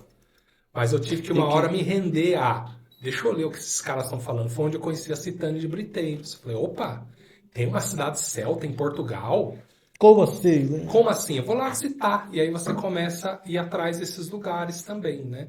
Então o mundo é muito mais do que a internet, é muito mais do que os livros e a experiência que vai te trazer tudo isso. Então viva, né? Faça disso a sua própria vida, né? E o Jung fala assim, para um caminho se fazer, basta você dar o primeiro passo. Na hora que você deu o primeiro passo, o caminho se faz à sua frente. Então isso eu levo para todo mundo que eu atendo, né? Busque o seu caminho, que na hora que você der o primeiro passo, o caminho vai se fazer na sua frente. Que é uma coisa que o jovem, não só o jovem, mas o pessoal perdeu isso, né? Que a coisa chegue a ele sem caminhar em direção a ela. Exato. Sem carregar as pedras, sem Sem ter ralar, uma sem ter uma experiência, né? experiência, né? Sem ter uma experiência. Porque a gente está vendo muito isso hoje. É comum. Infelizmente. Infelizmente. Marcão, você vai ser convidado novamente a participar, Com o maior obviamente. prazer. Queremos muito mais, entendeu? Tem muita história aí, eu entendo. E eu quero te pedir um favor antes da gente Claro. encerrar. Olhar para aquela câmera ali que você já olhou bastante e deixar uma mensagem. Eu podia te fazer tanta pergunta que eu não sei como é que você está de tempo. Ah, eu tô tranquilo. Mas então, peraí, né? Depois você corta isso aí. Oi? A magia da edição. É. Me conte sobre esses cursos que você. Como que funciona? É anual? Porque eu lembro que eu fiz era um ano com você, lá Isso. no passado. Como é que é? Você falou de xamanismo e celta. É a mesma coisa ou são dois grupos diferentes? Me fala um pouco dessa sua Então, parte. assim, hoje os grupos, né, somente assim, um pouco antes da pandemia, durante a pandemia, eles surgiram mais pela vontade. As pessoas falavam, poxa, eu queria aprender mais.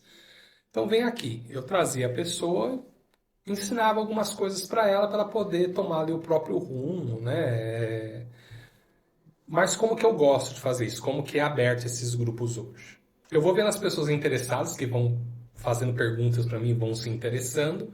Eu falo, ó, vamos começar um curso de xamanismo agora, sei lá, em junho. Vamos abrir um curso para junho. Então eu reúno essas pessoas, tanto fisicamente quanto online também, porque às vezes a gente pode reservar hoje, já com a internet, reservar horas na semana para conversar a respeito e quando a gente estiver junto a gente coloca isso em prática. E hoje eu ensino o xamanismo mais natural da coisa, ou seja, como eu gosto do xamanismo celta, eu trago essa roda do ano de acordo com o xamanismo celta. Por quê? Porque eu entendo que eles tinham uma sacralidade com a natureza, eles viam a natureza de uma forma mais organizada. E isso é bom para o dia de hoje, para te situar no local onde você está. O que que você quer dizer com natureza, uma forma organizada deles? Porque assim, qual o grande desafio do terapeuta? Não é trazer a pessoa para o momento? Porque a pessoa ela está presa numa dor no passado ou ela está presa a uma dor que não existe no futuro. Ela nunca está aqui.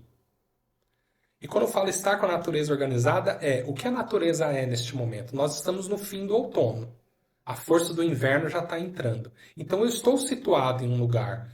Quando eu trabalho esses rituais em comunhão com a natureza, eu consigo forçar a pessoa a estar no momento onde se está. Então é isso que eu chamo de estar mais conectado à natureza. Então, assim, se eu estou no equinócio de outono, qual é a força que rege o outono? Eu consigo fazer a pessoa se situar naquele momento e isso vai funcionar para a vida pessoal, para a vida profissional e para a minha vida com a natureza. Então, são 8 momentos no ano, então, ou seja, a cada um mês e meio eu tenho a chance de estar onde eu tenho que estar e fazer o meu caminho a partir daquilo. Então, isso é que eu chamo de uma estrutura organizada da natureza. É eu entender os equinócios, solstícios e esses 4 festivais do fogo, que são momentos onde eu posso olhar para mim e firmar o meu caminho para onde eu tiver que ir. Então, isso é que eu chamo de organizado. E os celtas tinham isso muito forte. O xamanismo também tem, claro, no geral, né?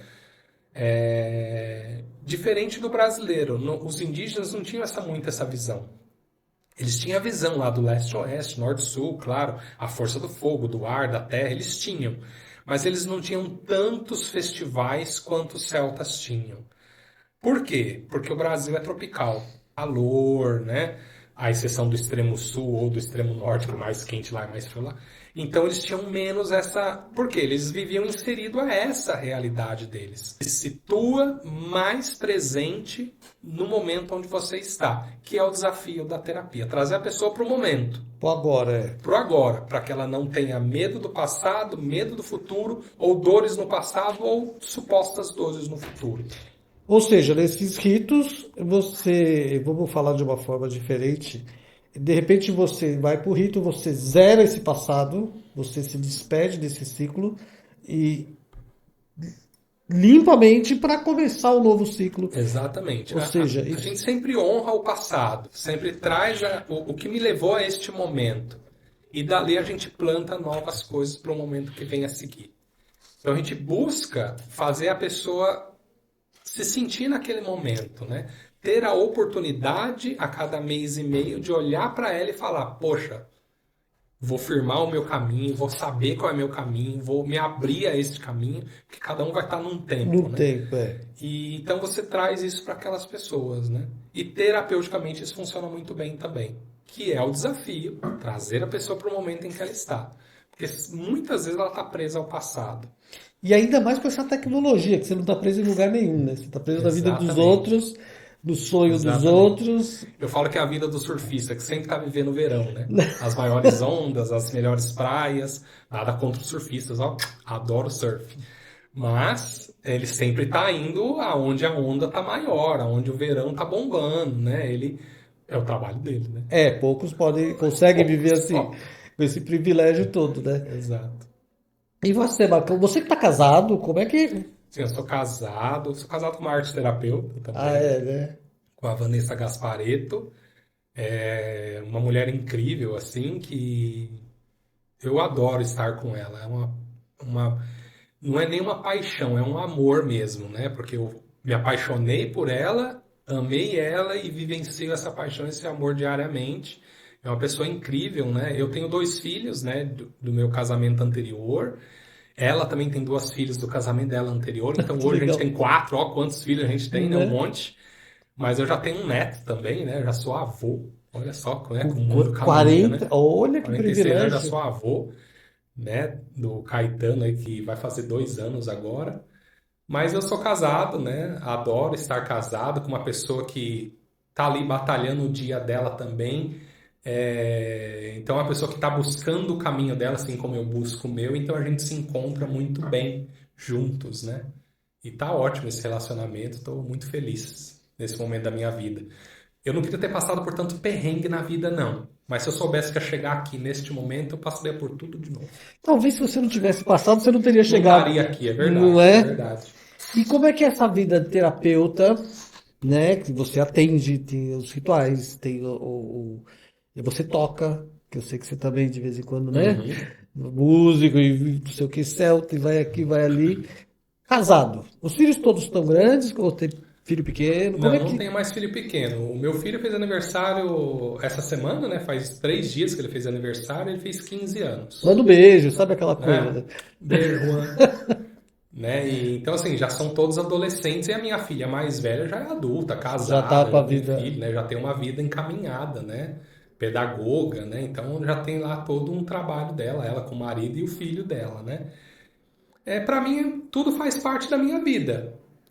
O que eu mais gosto, principalmente estando no relacionamento com a Vanessa, assim, é que ela entende que eu falo, poxa, eu precisei fazer essa vivência na Europa, passar esses 2 meses e pouco. Em Portugal, ela esteve comigo. Ela ficou lá todo o tempo que eu fiquei em Portugal, ela ficou junto. A gente turistou um pouco também, né? Porque ela tinha vontade de conhecer lá. Então a gente aproveitou, fizemos isso junto. Mas ela entende que eu tinha que vivenciar isso na Europa. Ou seja, por trás ela me ajudou em tudo aqui. Manteve a casa em ordem, as coisas em dia. E, ao mesmo jeito, quando ela precisa fazer as coisas dela, eu fico por trás, no bastidor, apoiando que ela consiga vivenciar. Então, para mim, tudo faz parte de uma única vida. Eu tenho uma vida só, e nessa minha vida, eu encaixo aquilo que o momento me permite. Tem muita coisa que eu gostaria de fazer que eu não faço porque o tempo não permite. Mas para mim é uma vida só e ela é harmoniosa porque eu sempre peço para os deuses que eu tenha uma vida harmoniosa, uma vida plena e tudo que eu quero fazer, eu quero conseguir o recurso meu, com o meu esforço para fazer e eu vou retribuir na mesma moeda, oferecer esse recurso para que outras pessoas possam viver as vidas dela. Então, enquanto for uma troca justa, os deuses sempre estão do meu lado, sempre, mas eu sinto isso. E no meu pior momento, no momento mais sombra que eu vivi na minha vida, os deuses também estavam lá. Então, por isso que eu sou tão honrado com essa vida divina, com essa vida espiritual, porque no melhor e no pior, o que sempre permaneceu foram os deuses, né? E hoje estou aqui, né, vivenciando isso. Então, para mim é uma vida só que eu vou encaixando tudo isso, né? Cada coisa no seu momento, algumas coisas ficam de lado para que outras aconteçam. E é isso. Hoje, por exemplo, desmarquei todos os meus atendimentos, né? Não fiz nenhuma reunião para poder estar aqui. E vou ficar aqui o tempo que for preciso, porque amanhã eu dou conta de fazer o resto e as outras coisas que eu tenho que fazer, porque hoje eu tenho que estar aqui vivenciando este momento da minha vida ao lado de um amigo, de um convite e assim por diante. Eu vejo que é isso aí. É, isso aí que você está falando, para mim, é xamanismo, né? É, pode-se dar outros nomes, mas é a dança da vida, né? Então você É, não. Uma coisa que eu não me. Como eu posso falar? Nunca entrou, nunca eu deixei que entrasse, que é tem que. Sabe? Tem que fazer isso, tem que é, fazer aquilo. A gente tem que estudar, tem que trabalhar, tem que isso, tem que aquilo, tem que pai. Mas existe exatamente, eu concordo plenamente com o seu último discurso, que, meu, sabe? Se chegou, é para vamos fazer, exatamente, depois amanhã eu volto aqui, vou ali. Tudo tem sua hora quando a gente está exatamente. conectado com a gente mesmo. Eu acho que tem essa leitura também, né? Não, tem que Tem que prestar atenção, na você verdade, tem eu que acho. dizer sim a oportunidades para que elas apareçam na sua vida. Porque se você sempre for esperar, não, quando for o melhor eu vou, quando for o melhor eu vou. Você vai passar a vida e o melhor nunca vai bater na sua porta, porque é um caminho. A vida do xamã é o caminho, a vida do xamã não é o objetivo. É, Porque pensa lá quando você começou a estudar o xamanismo. Você tinha um objetivo ali mesmo, sutil, mas você tinha. Você já ultrapassou ele há décadas. Hoje você já e já está continua. lá na frente já o que você pode alcançar e você continua, porque o caminho é o que importa. Né? A gente fala que o xamanismo é um caminho sagrado mesmo, e é mesmo, porque é o caminho que te molda, é o caminho que te dá. Lembra que eu falei que eu fui para o México, eu fiquei 2 anos ali lidando com o México e a morte tem uma relação muito íntima, né? O Dia de los Muertos, né? A Catrina, toda aquela força, né? A Santa Muerte. Então eles lidam com a morte de uma forma muito mais plena do que a gente. A dor para eles, digamos assim, é menor do que para a gente, porque eles sabem lidar com isso. Eu fui lá estudar, vivenciar tudo isso, para quê? Para daqui a pouco meu irmão se suicida. Olha, Olha o você. quanto que eu estava preparado Entendi. para aquele momento, que foi dolorido. Pensa que é fácil? Até hoje não é. Ele morreu em 2012. Como? Ele se suicidou. Mas Ele preparou um veneno e ingeriu esse veneno na rua. Ele foi para um lugar para ele ficar isolado, assim. não tem como socorrê-lo, né? Assim, é difícil saber o que passava na cabeça dele. Então, me É conta difícil isso. Ele, saber. ele ficou, ele era assim, você não ninguém percebeu. Então, até percebi um pouco. Assim, ele sempre foi muito à frente do nosso tempo, mas muito à frente. Contanto que ele fazia parte da Academia da Ciência Futura. Olha Porque só. essa aqui não dava, não comportava, né? A Academia da Ciência Futura é alguém que está pensando na ciência do futuro. Foi por isso que eu falei, aqui Então nessa. eles misturavam a física, a química, a quântica, a espiritual e a extraterrestre. Quando eu falo extraterrestre, coisas que estão além do nosso planeta, do universo. Eles colocavam tudo isso dentro de cálculos e pensamentos filosóficos para pensar o que seria essa ciência lá no futuro. Gente, Então, assim, quando ele me contava um pouco disso, que eu falava, meu, o que você fez lá? Né? Porque eu era muito curioso. Eu só entendia metade do que ele falava, a outra metade estava anos-luz da minha compreensão. Que ele falava das chaves de Enoque, que a gente ouve falar muito da fraternidade. Ele fala, não, que as chaves de Enoque, a conexão, que tem a física quântica, porque no quântico tem as dimensões. Então ele entrava no mundo científico, e isso foi trazendo para ele um afastamento do nosso mundo, do nosso momento. Ele não tinha uma boa relação, ele não tinha um diálogo como esse que nós temos. Por quê? Ele acharia enfadonho esse momento. Ele falava, nossa, como é que, olha que uma mente pouca. é, Tipo, é, olha que tipo, o cara tá falando de uma experiência que ele teve com uma pedra lá em Stone. Então, assim, para ele isso é muito pouco, porque ele já tá vivenciando a vibração dimensional e então isso fazia com que ele achava esse mundo um pouco enfadonho. Então, de vez em quando, ele entrou num momento depressivo. E ele começou a achar um recurso que era a bebida alcoólica, que é a água, tá, gente? é. Ele começou a beber. Beber. E ele chegava bêbado em casa. Ele morava com os meus pais. Chegava bêbado em casa. Ele não agredia, não falava. Às vezes ele era um pouco grosso. Mas na minha família, o histórico dos homens é ser um pouco grosseiro mesmo. Ele era um pouco grosso, assim, mas não agredia, não fazia nada. Tinha minha sobrinha que estava lá sempre, que era uma criança, ele sempre tratou ela muito bem, né? Meu filho, eu, todo mundo tratava bem. E ele começou a gerar um afastamento. Então, assim, a gente percebia que ele não estava bem, percebia. Mas tudo que eu podia falar para ele na época era conversar com ele. Falei, poxa, o que está acontecendo, cara? O que você faz? Vamos fazer uma coisa junto. Vendo quando a gente ia na ayahuasca junto, participar de um ritual de ayahuasca. Ele adorava. Mas assim, eu não tinha, eu na minha época não tinha mais o que fazer. E meu pai era bem chucro, né? Uma pessoa bem de roça, assim, não tinha muito conhecimento. Desse lado não ajudava muito. Minha mãe que sempre ficava ali tentando, "Ó, vamos num médico, vamos lá no psiquiatra, você precisa ir num médico. Ah, eu vou. Aí ele ia. Mas não tomava remédio, eu tomava remédio com E- vodka, sabe? é. Essas coisas assim. E aí, um momento, ele achou que. Ele falou: não, eu preciso. Ele falava: eu preciso ir para um mundo que tem a linguagem que eu sei, que está muito além desse mundo. Eu preciso para uma outra dimensão.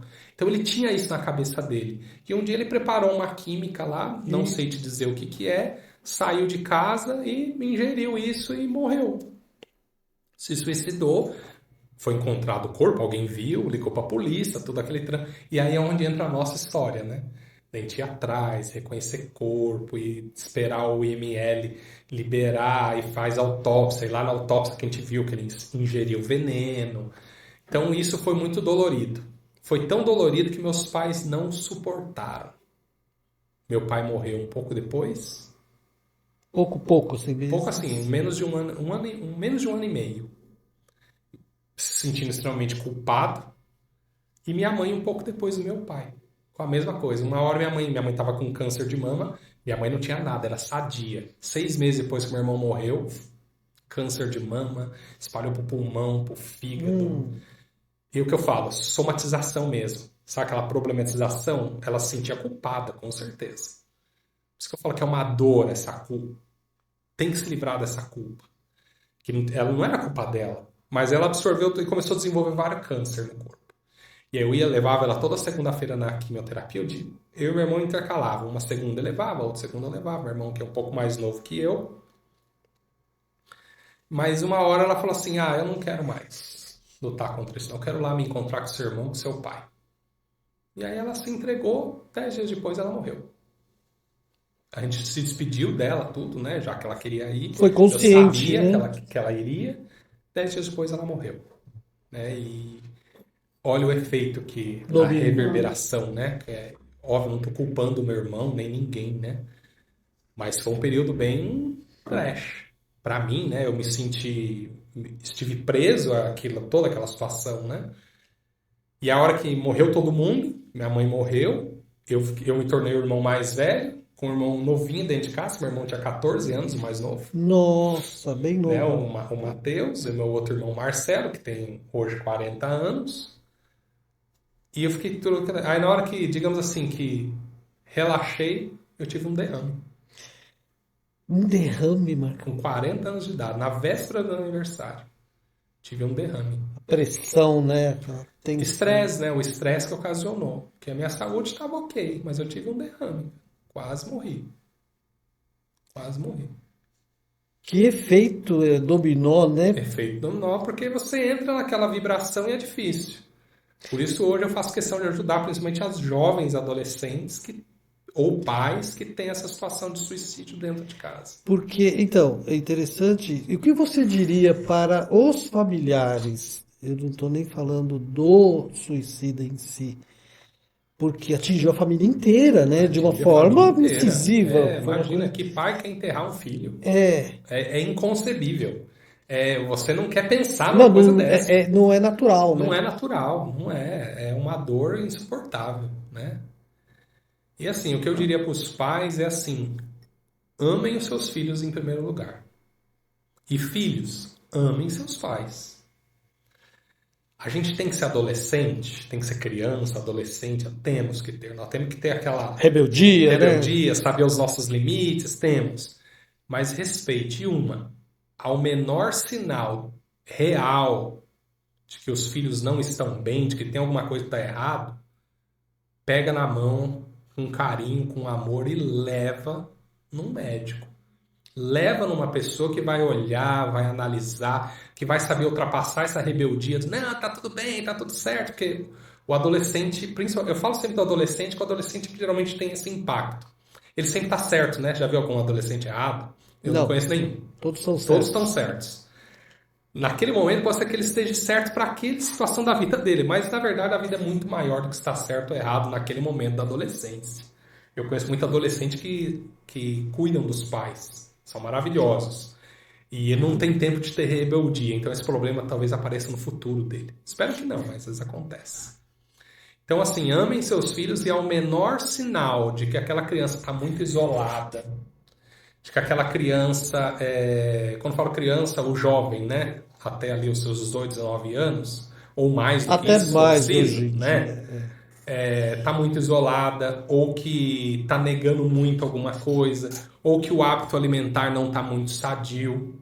Então, ao menor sinal de que alguma coisa está fora do mínimo sadio, leva essa pessoa para um médico, leva para um xamã, leva para algum arteterapeuta. Mal não vai fazer. Ah, não, mas eu não quero ir lá sozinho. Dá a mão e vai junto. Nós vamos fazer essa terapia junto. Vamos aqui conversar. Que mal tem? Então, se não tem nada, então a gente vai bater papo, a gente vai ver que não tem nada. Então, cuide. Mas se não fizer isso com amor, nada vai resolver. Porque o amor, ele vai romper essas barreiras do eu tô certo sempre, ou o pai é carrasco, a mãe é carrasca. Então, tem que romper um pouco isso. Mas tem que, cuidar muito bem. Porque, infelizmente, nós estamos perdendo muito jovem. Muito, por isso que...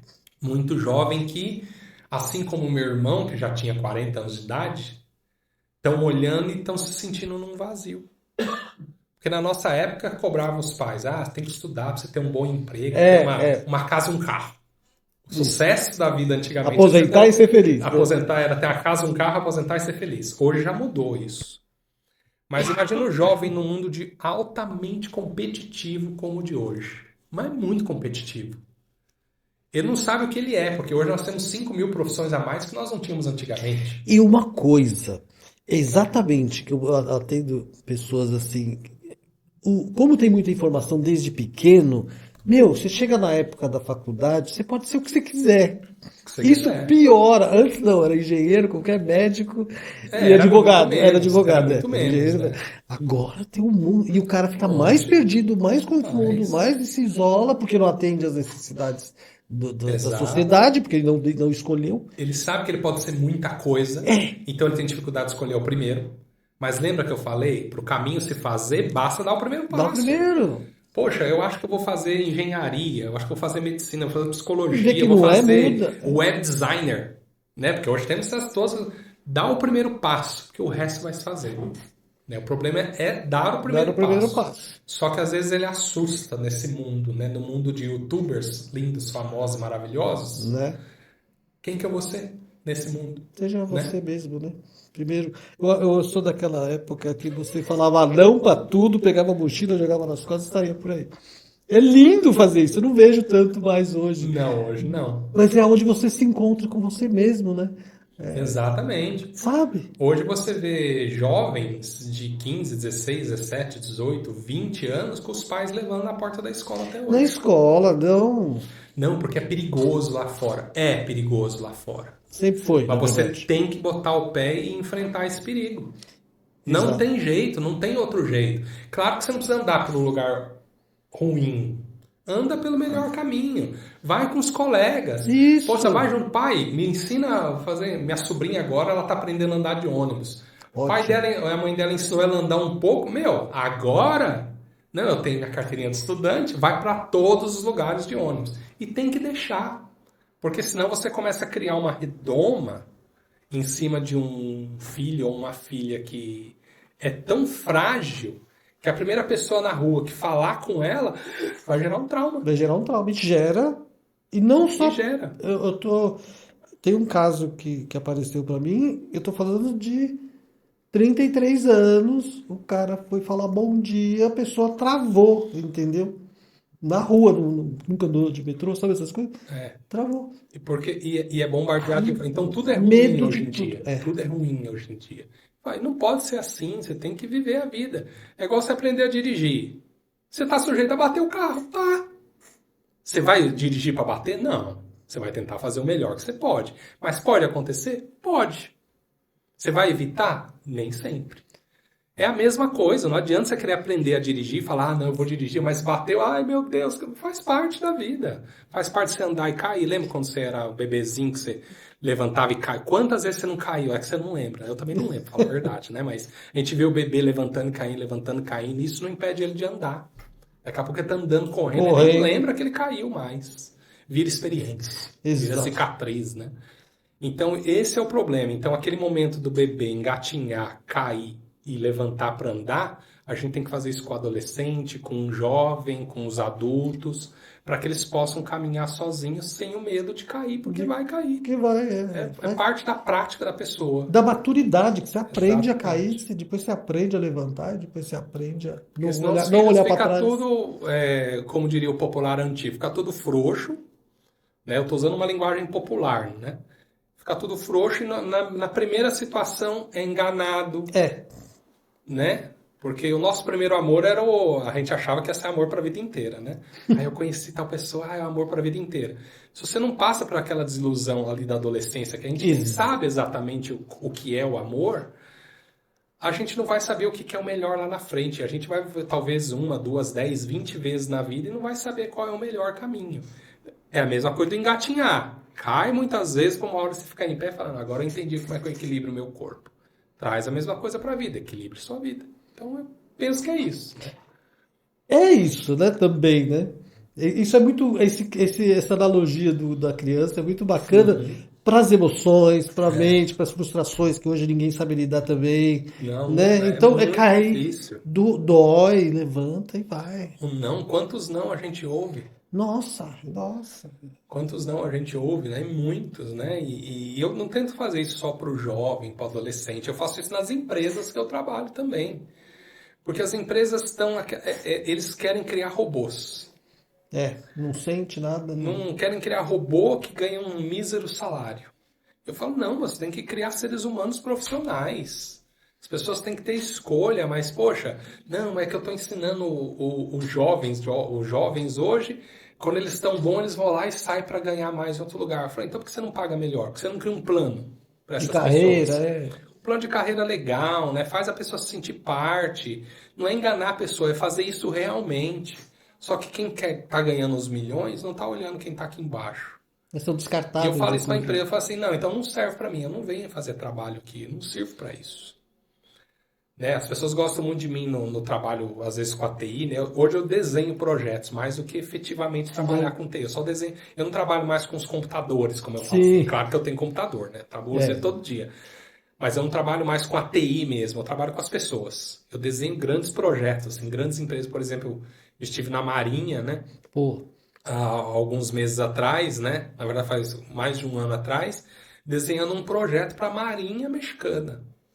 Como que eles deviam implantar o projeto, como que eles deviam dar, mas eu estava lidando com quem? Com os marinheiros, com os capitães. almirante. Não sei Essa galera que estava falando comigo, mas eu lidava com eles. Eu não botei a mão no computador em nenhuma vez. Olha que legal. Né? Só para dar treinamento, passar slide, né? Não. Só às vezes para dar um treinamento ou outro, mas eu estava lidando com as pessoas, para eles entenderem. Aí você fala, você acha que eu ensinei alguma coisa para eles? Um pouquinho, mas o que eu aprendi com esses caras? É a troca, né? Você sabe o que é subir num helicóptero e fazer um salvamento no Haiti? Nossa, Subir num helicóptero e velho. salvar a gente que tá à deriva, que fugiu lá do Oriente Médio, lá, Sei. Aqueles... resgatar em bote. Nossa. Se eu vi isso, O tempo tava bom? olha, não sei se tava bom para eles, para mim tava ótimo. Não importava, né? Porque a Você entende aventura. assim? Nossa. Então, o que eu aprendi com eles sobre o valor do ser humano é muito mais do que eu ensinei para eles usar lá tecnologia para controlar helicóptero. É o que eu falo muito pro meu povo, né? Eu chamo de meu povo, que o pajé, você não aprende com ele na cerimônia, entre aspas. Você aprende no café da manhã, no almoço, lá, trocando É ideia, claro. no caminhar, Ritual é só vivência. né? Marcão, vamos já antecipadamente te convidar para uma próxima. Com todo Eu tive uma ideia aqui, pô. Eu queria fazer o contrário um dia, aqui no seu podcast, e eu te entrevistar, porque quero ouvir as suas histórias também. Vamos, olha, Vai ser muito legal. interessante. Eu quero ouvir suas histórias. Vamos Pra gente conversar. trocar do lado oposto. Vamos, olha, vamos dar um nome para isso aí. Esse é o pessoal da arte. Porque a gente tem a gente se encontrou há uns 20 anos atrás, 15 anos atrás, De não 15 sei. a 20, eu A também gente não lembro. estudou, né? Eu fiz você fez um curso, né? Vamos chamar de vamos- curso, né? Um treinamento, sei lá, Curso, vai. um curso comigo e depois cada um foi seguindo seu caminho, você foi se encontrando de novo. Poxa, então eu contei um lado, quero ouvir o outro também. Uma vez, a última vez que eu te vi, eu não falei com você, foi em Paranapiacaba. Você sempre tá lá, né? O Léo tá meio Sempre bunda. tô, todo E ano eu- estarei lá agora no próximo evento. eu vou com essa menina aqui, bruxíssima. E eu te vi, você estava acompanhado, mas estava num daqueles galpões, aí uma feira lá, não sei o que. Eu falei, nossa, o Marcão. Aí a mulher puxou, não sei o que, cadê o Marcão? Não, quando eles podem me chamar a atenção, lembra, um dos efeitos do meu derrame é que eu perdi a visão do lado direito, apesar do olho estar intacto, os nervos não dá tudo, pra... eu não enxergo o meu direito. Tá Então pensando. a pessoa tem que chamar um pouco a minha atenção, senão eu não consigo Pelo do enxergar. jeito, tem que chegar dele do lado esquerdo, Se não senão. chegar, se chegar desse lado, dá a mão pra mim, eu vou fingir que você nem existe. Porque eu não tô te vendo, na É verdade. interessante isso daí. Eu sempre falo isso para as pessoas não se ofenderem, porque às vezes eu falo, nossa, Marco, eu tava do seu lado, você não me viu. Eu falo, dependendo do lado que você tava, eu não vi mesmo. É biológico, não é Não porque eu é, sou é mal questão educado. da visão mesmo. Legal. Estivemos aqui com o Marcos Reis, grande irmão das antigas, com muitas histórias para contar. Gratidão, meu irmão. E aqui, como é de hábito, Imagina. deixe uma mensagem para a galera. Do seu coração aí, desse mundo tão doido que tá aí. Fala aí. Eu acho que a melhor mensagem que eu posso deixar é, como eu estou muito grato por este momento, sejam gratos pelas vidas de vocês. Busquem honrar a vida de vocês, por mais dificultosa que tenha sido até onde ela está. O futuro ele é muito bom quando você olha para a sua vida, você luta por ela e você faz o melhor por ela, mas por você. Então, todo esse trabalho de xamanismo, de terapia, é para todo mundo que quer realmente transformar a sua vida para algo melhor. Então, o direito de ser feliz é de todo mundo. Busca essa felicidade dentro de você e viva com o coração, mas nunca esqueça da razão pelo qual está se vivendo. Então tudo é importante, essa mensagem que eu deixo para vocês. O mundo espiritual aí ele é bom para todo mundo, então acredite em si mesmo, que é o principal Deus que você pode acreditar no momento. E o resto, dê o primeiro passo que o caminho se faz. Então, um beijo aí para Beijo, vocês. gratidão. Imagina, eu que agradeço sempre.